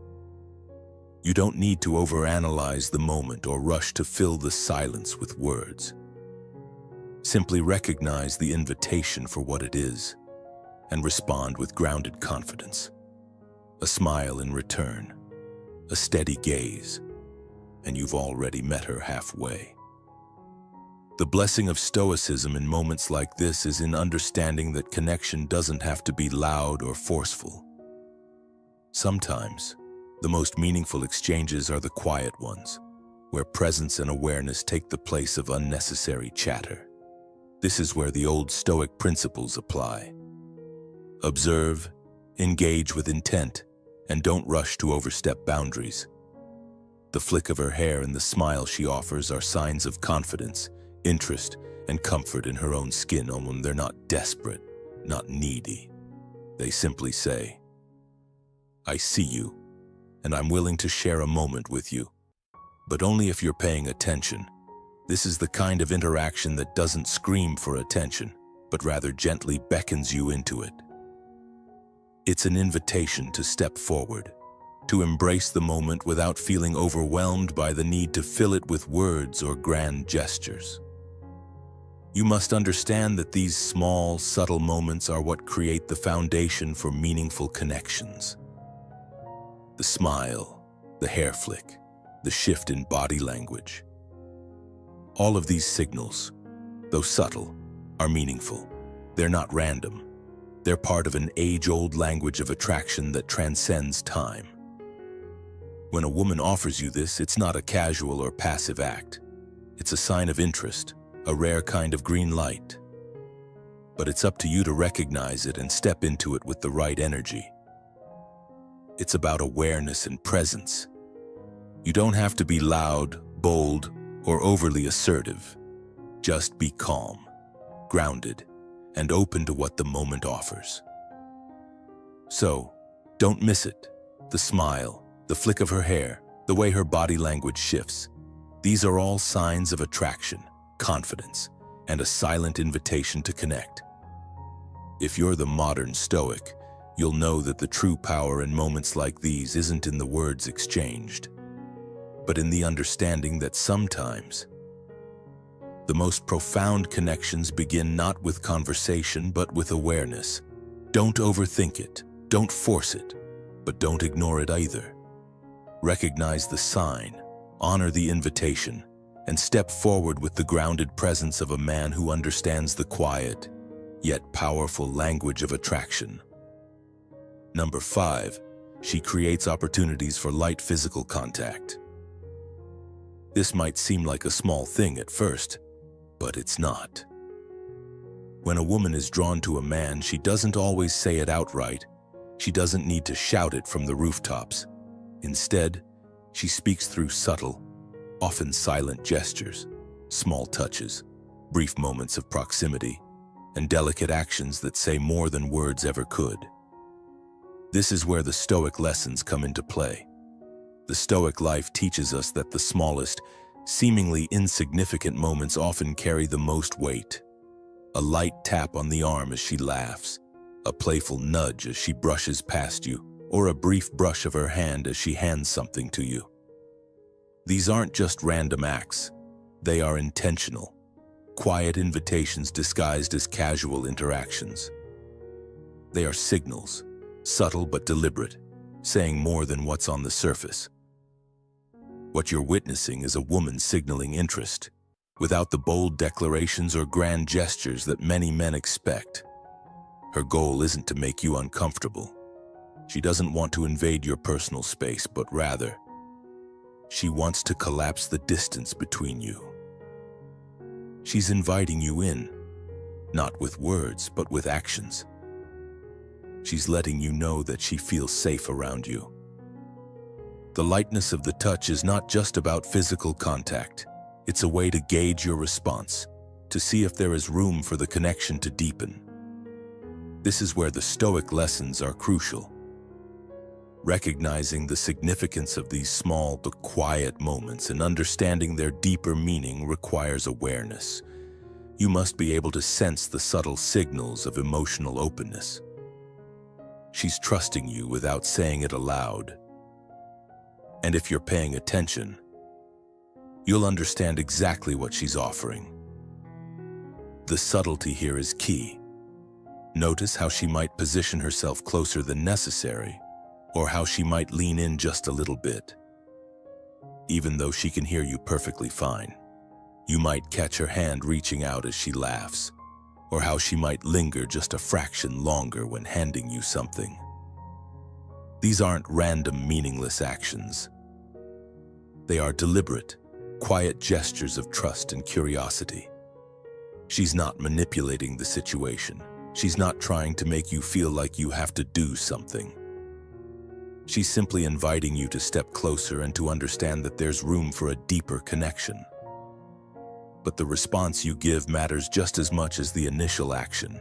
The Stoic approach here is not to rush, but to reflect her pace. This is where your response becomes crucial. Don't be hasty, don't escalate the situation too quickly. Instead, reflect her energy with calmness and respect. A warm smile, a gentle nod, or simply matching her pace in the moment. This is what builds trust, not forceful action or rushed movements. You must show her that you respect her space, that you understand the meaning behind these subtle cues, and that you value her comfort. It's in this space, where safety is felt, that attraction grows. Remember, in a world where words are often guarded, physical touch has become one of the last honest signals we have.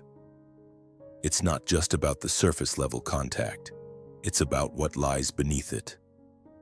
When a woman touches you lightly, even if it's just for a brief moment, she's taking a risk.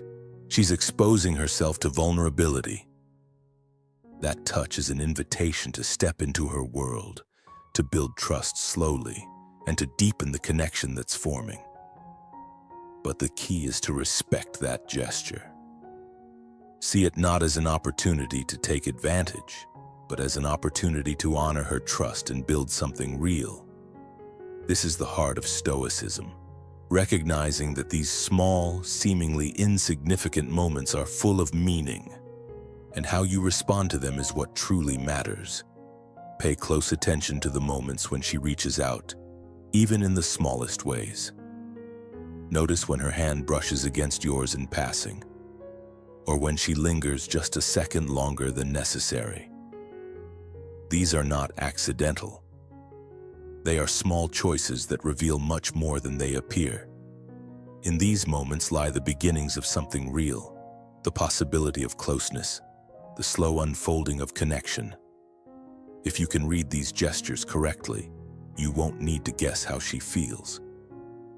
Her touch has already told you everything you need to know.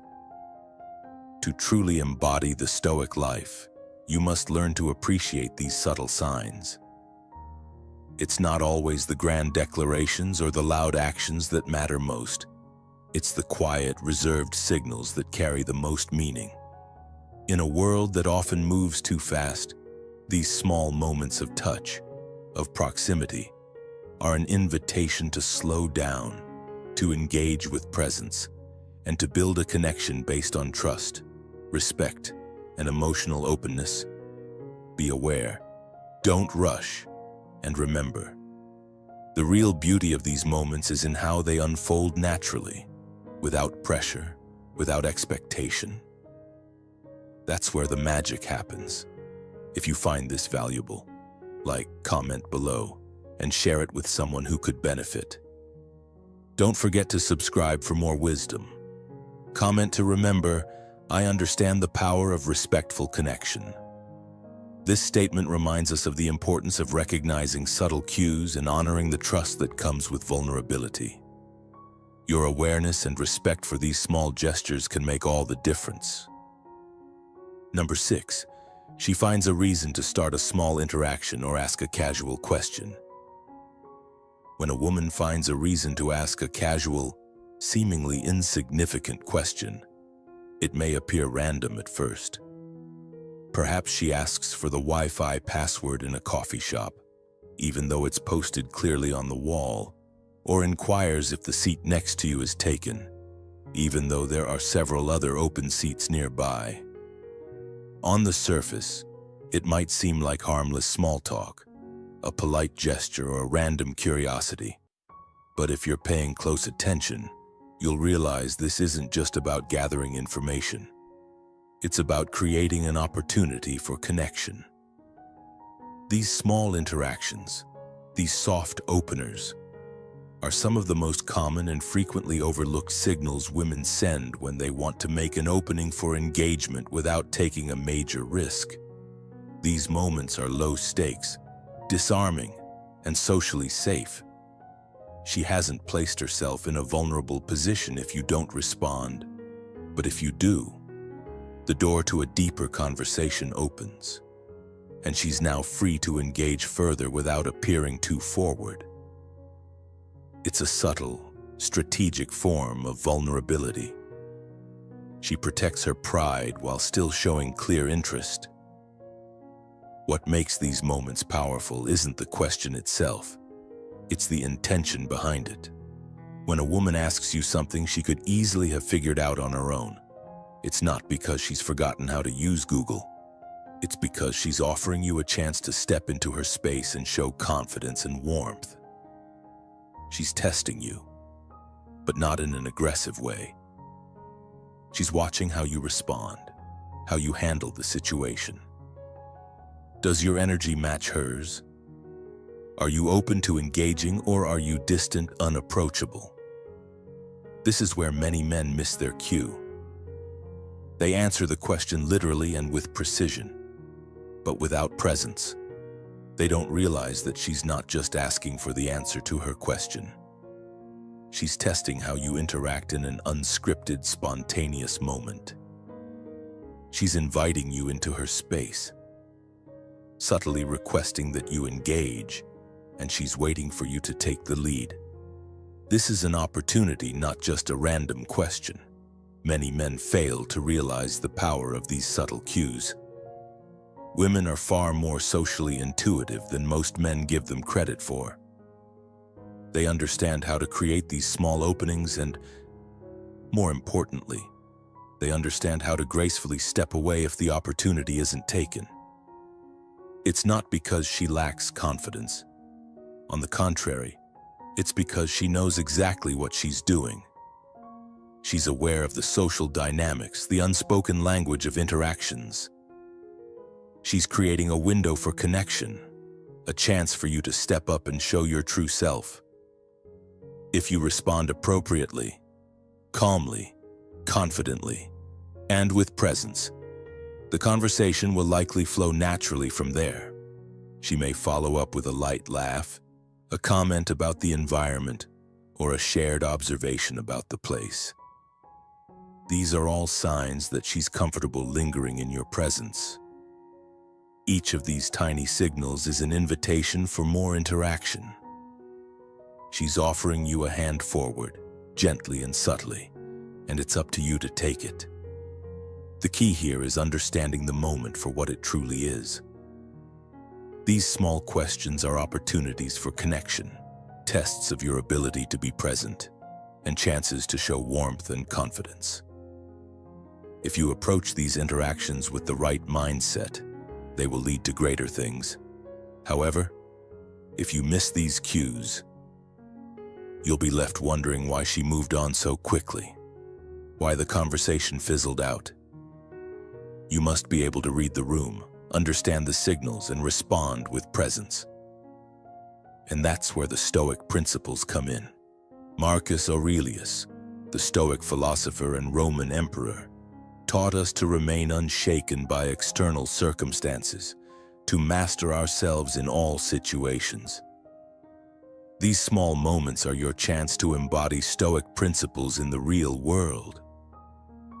When she asks a question she could have easily answered herself, don't panic. Don't rush to answer the question in a mechanical, robotic way.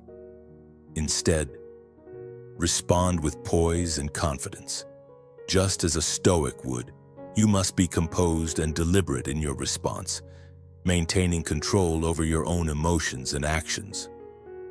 Remember Marcus Aurelius's words, "The impediment to action advances action. What stands in the way becomes the way." These seemingly insignificant moments are not obstacles to be avoided. They are opportunities for action. If you embrace them with calm, confidence, and warmth, you will not only respond to the moment, but you will also grow from it. In modern life, we often find ourselves caught up in distractions, busy schedules, and the constant noise around us. But the Stoic approach encourages us to step back, to find clarity and purpose in the moment. These interactions, while small, are powerful tests of your presence and your ability to engage meaningfully with others. They offer a glimpse into how you carry yourself when the world is unpredictable, how you show up in the quieter, more vulnerable moments of life. Take these opportunities seriously. Don't let them slip by unnoticed. When she asks a question, it's not just a question. It's a test of your presence, your confidence, and your ability to connect. You must see it for what it is, a chance to demonstrate the qualities of a Stoic: calm, composed, deliberate, and present, as Marcus Aurelius would advise. Waste no more time arguing about what a good man should be. Be one. Don't hesitate or overthink it. Take control of the interaction and lead with confidence. Women are testing your ability to engage, but also your ability to show warmth and assurance without being aggressive. They want to see if you can lead the interaction naturally, without pressure, with ease. That's what they're looking for. This is how you master the art of connection in modern life. So, next time a woman asks a seemingly random question, don't just answer it mechanically. Take a moment to read the situation and then engage. Lead with calm, warm confidence, and show her that you're someone worth talking to. Let the conversation flow naturally and see where it leads. The success of these small interactions depends entirely on your ability to stay grounded, calm, and self-assured. And as you practice these Stoic principles, you'll find that life itself becomes a series of opportunities to connect, grow, and master your own presence in the world.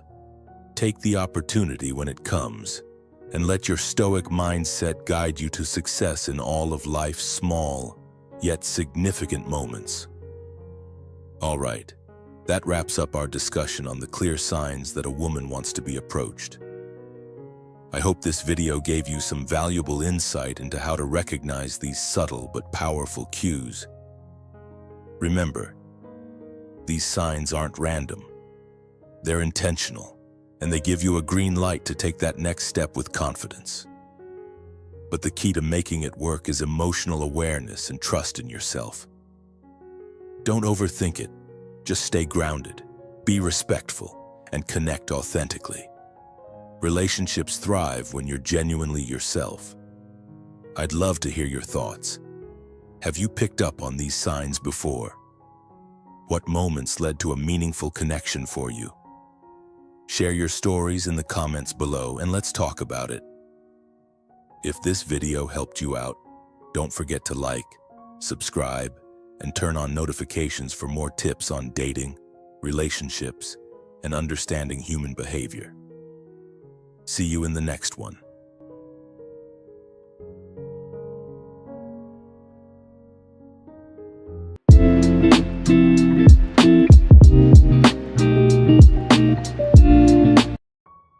Nine things men should not do with women. Modern Stoic. The best way to find yourself is to lose yourself in the service of others. Mahatma Gandhi. In our relationships, we often go to great lengths to demonstrate our affection, making sacrifices for those we care about. We want to show our love and support, hoping it will be returned in kind. But sometimes, the very people we invest in might disappoint us.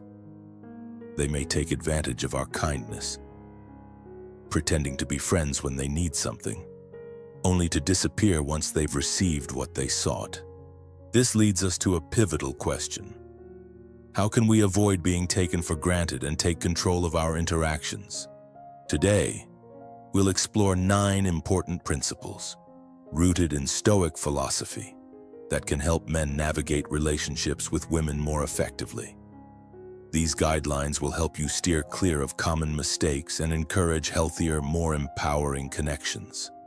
So, if you found yourself struggling in your relationships, take a moment to pause and reflect with us. We're about to dive into a transformative journey that might just change the way you approach your personal connections. Before we begin, make sure to hit subscribe and turn on notifications, so you're always in the loop for future insights. Let's get started. Number 1. Don't reshape your life to fit others. Think of it like trying to build a puzzle where none of the pieces match. It's frustrating, exhausting, and at the end of the day, you're left with a mess of confusion.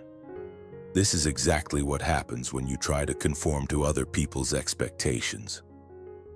Like the great Stoic philosopher Seneca once said, "Everywhere means nowhere." You end up scattered, lost, and without a clear sense of purpose. Trying to be everything to everyone leads to nothing. It's time to stop pretending to be someone you're not just to please others. This is a trap that many men fall into, and especially in relationships. Trying to fit into a mold that doesn't align with your authentic self is not only pointless, but destructive. You must remind yourself that your life, your journey, is meant to be lived on your own terms. The blessing of Stoicism teaches us that we have the power to control how we react, how we think, and most importantly, who we choose to be. In this modern world, the pressure to conform is louder than ever, but you must resist. You don't need to blend in. In fact, you were born to stand out. Be proud of your quirks, your individuality, and what makes you unique. Don't let anyone, not a woman, not society, not even the voices in your head, tell you who you should be. You must make your own decisions, define your own boundaries, and walk your own path. Remember, this isn't just some whimsical advice. It's the foundation of the old Stoic mindset. The Stoics of ancient times, like Marcus Aurelius, understood that life is about embracing what you can control and letting go of what you can't. Trying to morph yourself into something you are not only takes away your peace and authenticity, it's not worth it. So focus on who you are and where you're going, not on where others think you should be. You need to carve your own path, live according to your own principles, and let your authenticity shine. Life's too short to waste on trying to fit into a box that wasn't made for you. It's time to embrace the blessing of Stoicism and live for yourself, not anyone else. You must be strong, not weak, resilient, not malleable. Be the man who is comfortable in his own skin, who doesn't apologize for his path, and who doesn't let anyone, no matter how persuasive, reshape who he is. Number 2, don't ruin your life by being too obsessed with someone. Don't let your life spiral out of control by becoming too absorbed in someone else. It's tempting to shift your entire focus to another person. But be careful. This behavior will lead you down a path of frustration and self-neglect.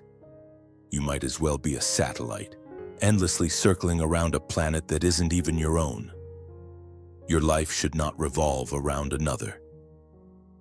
You are the center of your own universe, the architect of your own story.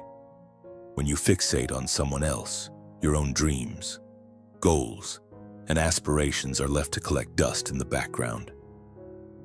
Suddenly, everything you do is for them, not for you. Their wants become your priority, their problems your burdens, and your own sense of fulfillment becomes a distant memory. This is a trap, a psychological sinkhole that will drain your energy and creativity. Think about it, you're constantly adjusting your life to fit theirs. You begin to neglect your own needs, and your passions, which once fueled your fire, are buried under a mountain of someone else's desires.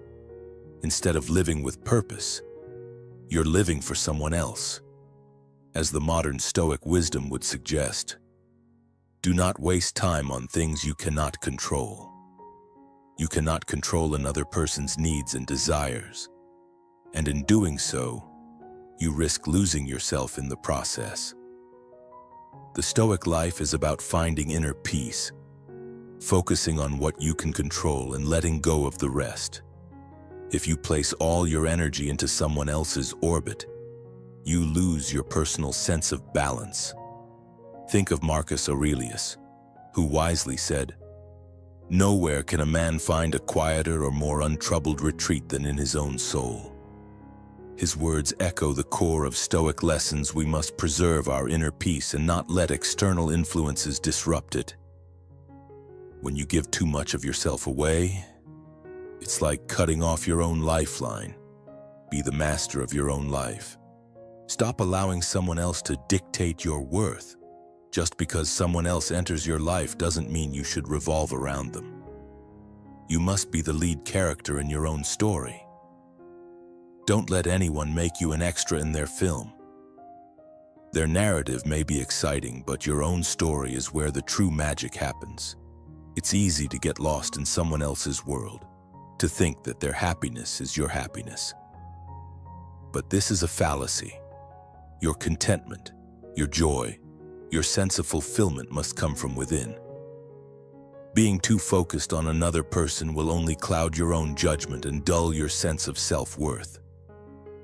You are not a satellite. Do not orbit anyone. You are a force unto yourself, and you must remain grounded in your own vision. Remember, this life is not about being a supporting role to someone else's journey. You are the lead. When you become obsessed with someone else, you sacrifice your own identity. It's time to take back control, to stop sacrificing your potential for someone else's approval. Embrace the Stoic mindset, which teaches us to focus on what we can change, ourselves. So, the next time you feel your life being pulled in someone else's direction, remember your worth. Stand tall in your own space. You must nurture your own goals, cultivate your own desires. That is where true strength lies, not in serving as a secondary character in another's drama. Keep the wisdom of Stoicism in mind. Balance, control, and inner peace. Never forget. You are the star of your own show. Keep shining. If you find this valuable, like, comment below, and share it with someone who could benefit. Don't forget to subscribe for more wisdom. Comment to remember I am the lead role in my own story. Number 3, don't let anything threaten your mental health or happiness. Your well-being is your greatest asset. Protect it like a fortress. Prioritizing someone else's happiness at the cost of your own mental peace is a surefire path to ruin. You can't lead with strength if you're constantly surrendering control of your joy. Think about it, it's like handing away your only source of light in the darkness. If you do this, you'll find yourself stumbling through life, lost, and unable to find your way back. Remember the wisdom of Marcus Aurelius, who taught that the happiness of your life depends upon the quality of your thoughts. When you focus too much on someone else's needs at the expense of your own, you're robbing yourself of the chance to thrive. It's a dangerous game that leads to unhappiness and emotional exhaustion. You must make yourself the center of your own narrative. Your life is yours to control, not someone else's. Become the protagonist of your story. Take charge and stand firm. You must stand guard over your mental health and happiness. No one else will do it for you. Stoic principles call for inner strength, for resilience, and for the clarity of mind to recognize that your peace is invaluable. Don't compromise it. When you allow others to take control of your mental space, you create an environment where negativity breeds. The Stoic mindset teaches you to remain unmoved by external forces. You cannot let anyone steal your happiness. It is your responsibility, and you must own it.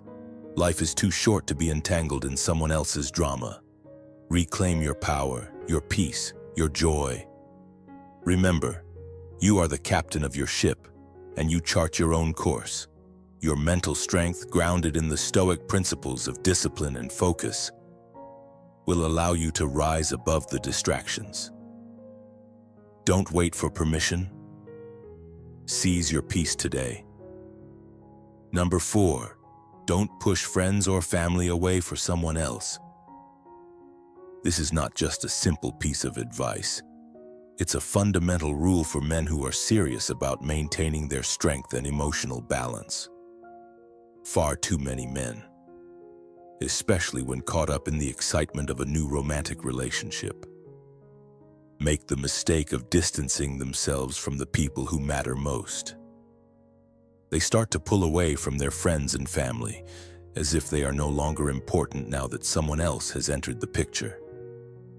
Don't make that mistake. Cutting ties with your loved ones is like sawing off the branches of the very tree that has always held you up. Friends and family are the roots that stabilize you, the branches that support you through every season of life. When you push them away, you're not just losing a few social connections, you're sabotaging your own emotional and mental well-being. The strength of a man lies not in his ability to attract someone new, but in his ability to maintain those enduring relationships that have shaped him into who he is.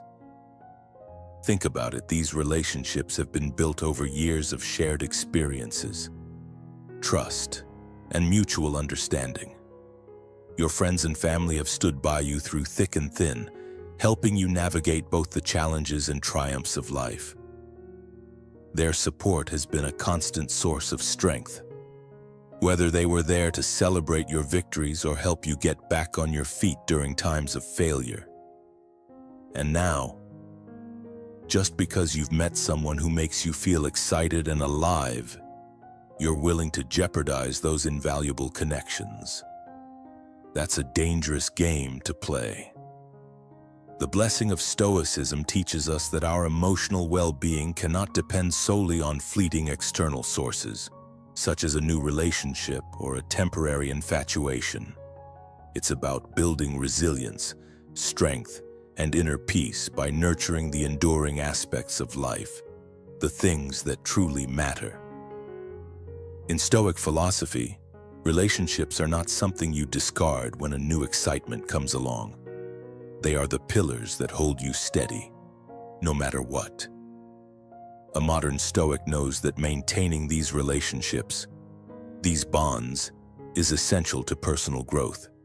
They provide a sense of continuity and stability that can't be replicated by the highs and lows of romantic relationships.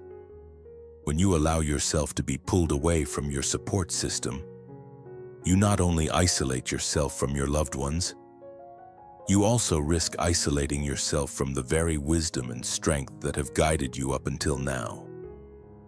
The old Stoic teaches us to build a strong foundation before seeking to climb higher.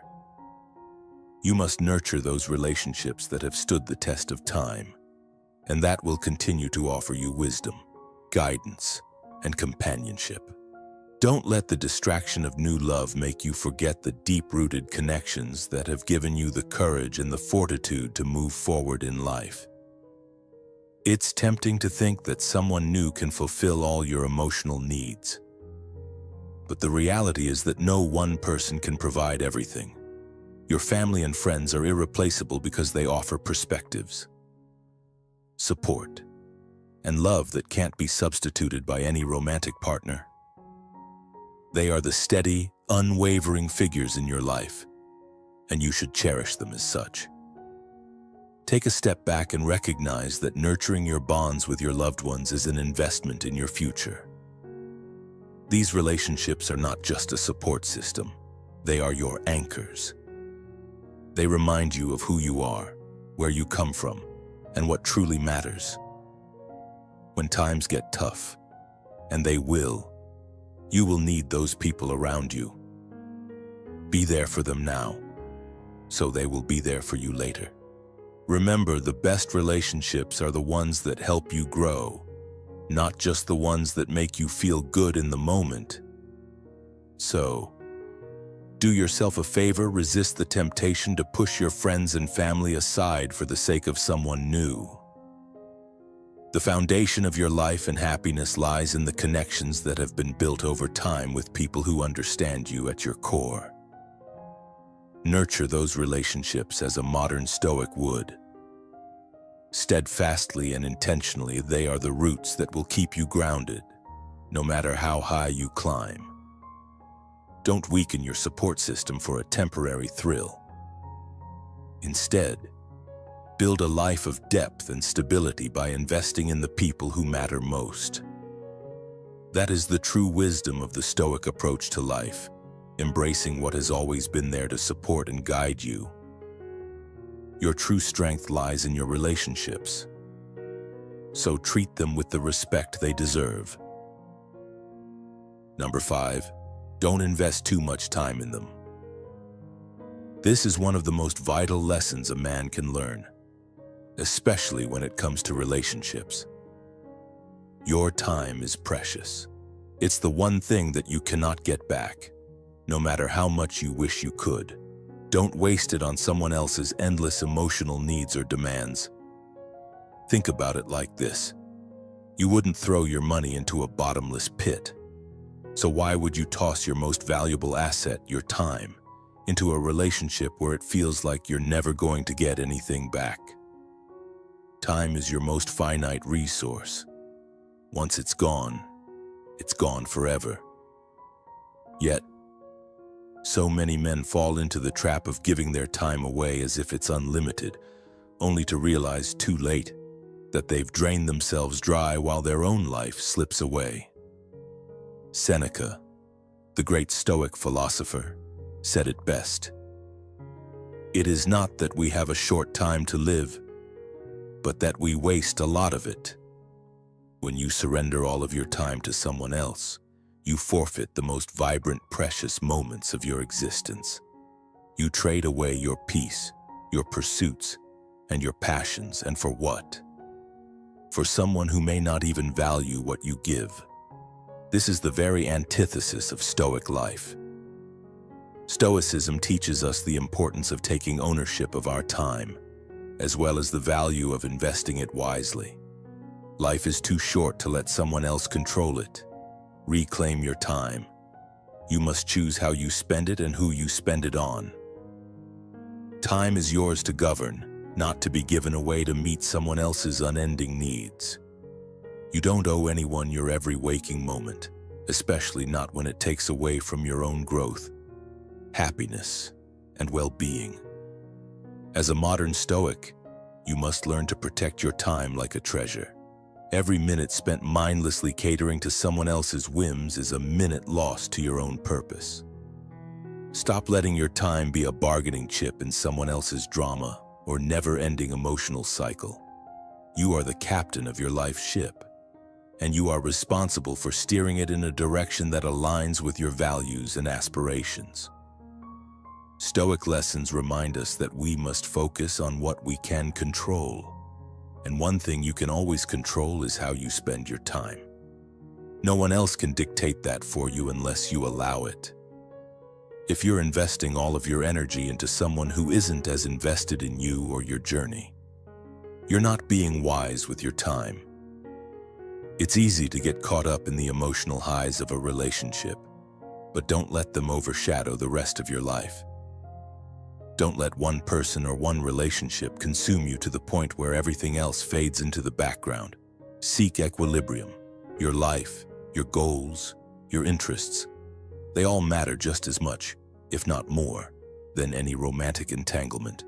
It's important to keep perspective and remember that a relationship should complement your life, not define it. When you allow someone to monopolize your time and energy, you risk losing sight of what truly brings you joy and fulfillment. The Stoic way is to invest your time thoughtfully, in ways that foster growth, bring you joy, and align with your deeper purpose. The key is balance. You are worthy of investing in yourself just as much as you are worthy of investing in a relationship. Think of it this way: when you invest too much of yourself into another person, you can easily end up neglecting the very parts of yourself that need attention and care.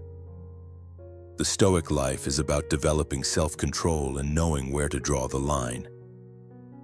You must be mindful of how much time you're giving, and whether it is returning the investment in a meaningful way.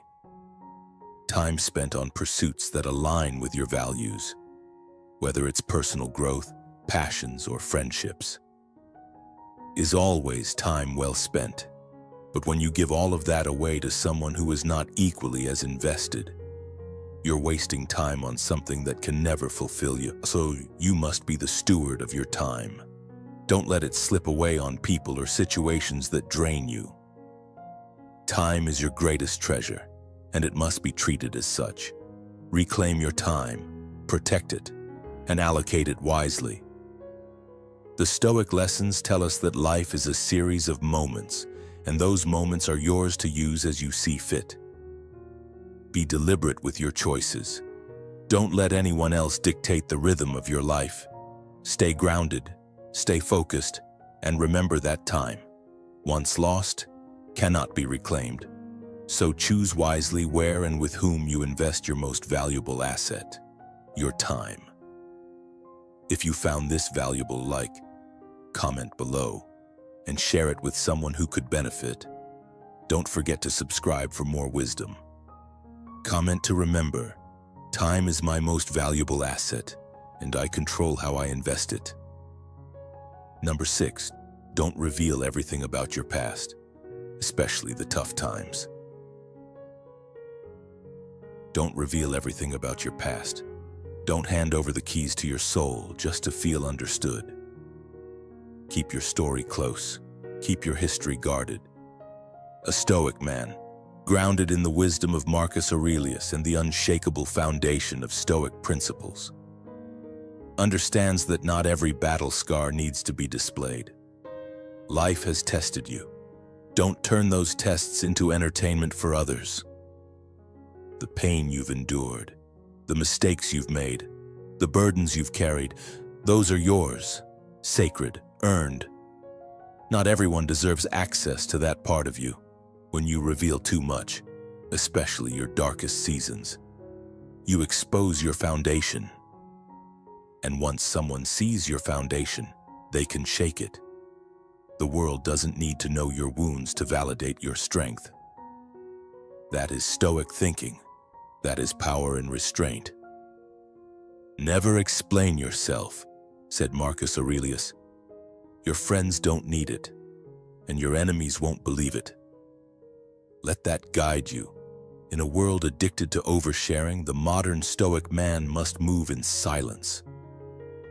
Protect your power by mastering your tongue. Hold your past like a sword behind your back. It's there if needed, but not for show. Don't confuse openness with weakness. You can be honest without being exposed. You can connect without collapsing your walls. Stoic principles teach us that inner control is superior to outward display. Speak less, meaning more. Let your actions echo louder than your stories. When you speak, speak with impact, not confession. There's a difference between vulnerability and surrender, and too many men confuse the two. You must know this: the past already tested you once. Don't let it defeat you again by giving others the ammunition to use it against you. Let them see who you've become, not what you've survived. That's where the power lies, in the man you are now, not in the trenches you crawled through. Keep your dignity. Keep your history sacred. That is your fortress. Guard it like a warrior guards his last breath, and only reveal what serves a purpose. Anything else is noise. Anything else is a weakness. Modern life demands steel nerves and strategic minds. You're not just living. You're leading. You're building a legacy. The modern Stoic doesn't stumble into emotional traps. He sidesteps them with clarity and strength. In a society that rewards confession and calls it connection, you must rise above. You must hold the line. Waste no more time arguing what a good man should be. Marcus Aurelius said, "Be one." That means being solid, not scattered, whole, not hollow, strategic, not sentimental. Your story is your sword. Use it when necessary, but never hand it over. So let's be clear: don't overshare, don't overexpose, don't underestimate how sacred your past truly is. Remember this: your power lies not in what you reveal, but in what you protect. Guard your story. Speak with purpose. Walk with strength. That's the path of the modern Stoic. That's how you master life. Number 7, don't agree just to please her. Don't nod just to avoid the storm. Don't say yes when your gut screams hell no. The moment you start agreeing to things that drain your soul, you're not being kind, you're being dishonest. That isn't compromise. That's quiet self-betrayal. You're trading your peace, your passions, your precious time for a temporary illusion of harmony. And guess what? That kind of peace never lasts. It builds resentment, like slow dripping poison. A modern Stoic doesn't bend just to be liked. A modern Stoic stands grounded, resolute, respectful, but real. This isn't about being stubborn for the sake of it. It's about honoring your own boundaries like a fortress. When you force yourself to sit through branches you hate, agree to hobbies that make your brain bleed, or smile through conversations that suffocate your spirit, you're not being noble. You're being a ghost in your own life. Marcus Aurelius wasn't playing games when he said, "The happiness of your life depends upon the quality of your thoughts." The old Stoic didn't preach pleasing people. He preached strength, clarity, and self-respect. If your thoughts are constantly saying, "This isn't me," but your mouth keeps saying, "Sure, whatever you want," then you've already lost the battle with yourself. That inner discontent, that gnawing feeling that you're drifting, listen to it. That's your compass begging you to reroute. The blessing of Stoicism is not emotionlessness. It's emotional discipline. It's knowing when to say no without guilt, when to protect your energy, and when to stop setting yourself on fire just to keep someone else warm. Don't be the man who disappears behind a curtain of fake smiles and nods. Be the man who can say, "I respect you, but this isn't for me." That sentence right there. That's freedom. That's masculinity with a spine. Women may not always love your no, but they will respect the man who knows how and when to use it. Don't let guilt be your compass. Let purpose be. Your life is not a supporting role in someone else's drama. You're not here to perform. You're here to be, to live honestly, to say no when it's necessary, and yes, only when your soul says so too. So the next time you're asked to join something that feels off, pause, breathe, hear yourself, ask, am I doing this out of fear or out of joy? If fear answers first, walk away. That's the modern Stoic move. That's the blessing of Stoicism in action. Choosing clarity over confusion, strength over submission, self-respect over surface peace. And remember this. The old Stoic didn't smile his way through nonsense. He mastered himself so he could meet life on his own terms. You must do the same. You must speak your truth, even when it's awkward, especially when it's awkward. That's what separates the agreeable from the authentic. That's what makes you a man worth following, not just one who follows. If you're ready to stop sacrificing your happiness just to please others, drop a comment right now. I choose my peace over approval. Like this video, subscribe for more unshakable wisdom, and remember, life is yours to own. Own it with confidence. Number 8. Don't be controlled by the fear of solitude. Fear is a powerful force, but it's also a deceptive one. The fear of solitude often pushes men into decisions that aren't true to who they are. When fear is at the wheel, you're blindfolded, stumbling through life as if in a thick fog, hoping someone or something will light the way. You make choices not out of clarity or wisdom, but out of panic, panicked by the idea of being alone. The problem with this is simple. It's a path that leads nowhere worthwhile. You don't see the consequences until you've already crossed a line you didn't intend to cross. The Stoic life doesn't operate in fear. It doesn't panic at the idea of solitude. Instead, it embraces it. You must realize that solitude doesn't mean loneliness. Let's be clear here, these are two entirely different concepts. Solitude is powerful. It's an opportunity to connect with the most important person in your life, you. It's your chance to carve out time to reflect, to listen to your thoughts, and to appreciate your own company. This is where the Stoic lessons come into play. As Aristotle said, knowing yourself is the beginning of all wisdom. The modern Stoic knows that solitude is not something to fear, but something to cherish. By spending time alone, you come to understand your strengths, your weaknesses, and your desires. You discover what truly matters to you, not what you've been told matters. This kind of self-awareness is not only valuable for your own growth, but it also lays the groundwork for authentic relationships. You can't truly connect with someone else unless you've first connected with yourself. When you choose to share your life with someone, it shouldn't be out of desperation to fill an empty space. It should be because that person adds to your life, complements your journey, and brings something genuine into your world. The fear of solitude has been ingrained in many of us, especially in a world that values constant connectivity and social interaction. But the truth is, solitude is essential for personal growth. It gives you the time and space to breathe, think, and become the best version of yourself. The Stoic lessons teach us to be comfortable with ourselves, to embrace moments of quiet introspection, and to resist the temptation of filling every minute with distractions just to avoid being alone. The Stoic life isn't about running from challenges or emotions. It's about meeting them head-on with courage. And that means embracing the quiet, uncomfortable moments of solitude.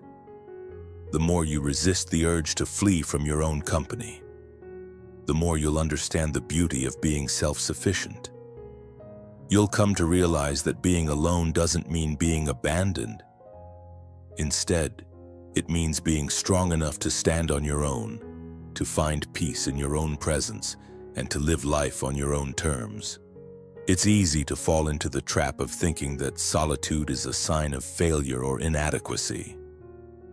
But the reality is, solitude is a sign of strength. The modern Stoic isn't afraid of it. He welcomes it, grows from it, and emerges stronger because of it. You must break free from the chains of fear that keep you from embracing solitude. Only then will you find the courage to create the life and relationships that truly serve you. The more you learn to embrace solitude, the more you'll appreciate the value of genuine connections. So, the next time you feel the pang of loneliness, don't let it control you. Instead, recognize it for what it is: an invitation to grow, reflect, and connect with the most important person in your life. You. Embrace the journey of self-discovery, and let the light of courage guide you. The Stoic life is about finding fulfillment within yourself, not in the approval or company of others. When you truly value your own worth, the right relationships will follow. Number 9. Don't forget to celebrate even small wins. Men, listen closely. There is a fundamental truth to grasp. Don't forget to celebrate every win, no matter how small. Modern life often drowns us in a relentless race of meeting expectations, of trying to please others. It's easy to lose sight of your own victories in the chaos of work, responsibilities, and relationships. But here's the reality: your accomplishments matter. Every step forward, no matter how insignificant it may seem, is a testament to your strength, your discipline, and your character. You must recognize it. You must celebrate it. Stoic principles, as exemplified by Marcus Aurelius, teach us to focus not on the fleeting praise of others, but on our own progress. Epictetus said, "Never depend on the admiration of others." And he was right. The journey you're on, the path you carve for yourself, is yours alone. Every milestone is proof of your resolve. The late nights, the sacrifices, the struggles, they are all victories that you've earned. They should not be overlooked. Don't diminish them. They speak volumes about your discipline, about your commitment to growth. By celebrating these small wins, you solidify your foundation. Each small victory is a building block in your life's architecture. Ignore these, and you undermine your own progress. Don't let the noise of the world drown out your inner victories. In a society that constantly pushes you to keep moving forward, to chase the next big thing, it's crucial to pause, take a moment, celebrate your resilience. Marcus Aurelius understood this when he wrote, "The happiness of your life depends upon the quality of your thoughts. If you are always looking for the next big triumph, you'll never see how far you've come." Embrace your victories. It's not just about reaching a destination. The journey itself, the small wins along the way, are what make life meaningful. Every win is a reflection of your growth, your self-control, and your unshakable will. To master life is to master the art of appreciating your progress. Celebrate those small wins. Let them fuel you for the bigger battles ahead. Let them remind you that you are in control, that you are resilient, and that you are on the right path. Your journey matters. Your victories matter. Recognize them, honor them, and let them push you to even greater heights. This is the essence of being a Stoic. As we reach the end of today's journey, I want to leave you with a thought: your choices are powerful, and embracing your true self is one of the most liberating things you can do. You have the strength and wisdom to make decisions that align with who you are, even if they don't fit into others' expectations. Remember, as you move through life, it's crucial to nurture your virtues: wisdom, courage, fairness, and self-restraint. These qualities create a foundation for a fulfilling life, one that's far more meaningful than simply following external pressures. You hold the freedom to carve your own path, to celebrate your uniqueness, and to live a life rooted in your values. The Stoics knew that true freedom comes from within. It's about understanding that you control your thoughts and actions. So, when the world around you tries to pull you in different directions, remind yourself you don't have to follow anyone else's script. Choose a path that reflects your true self and what truly matters to you. Now, take action. Make the decision today to break free from habits that don't serve you. Strive for self-improvement, no matter the obstacles. If today's conversation resonated with you, please consider hitting the like button, subscribing for more content, and sharing your thoughts in the comments. Let's keep the conversation going and continue building a community focused on personal growth and resilience. Thank you for being part of this journey. Until next time, stay present, stay resilient, and always embrace the Stoic mindset.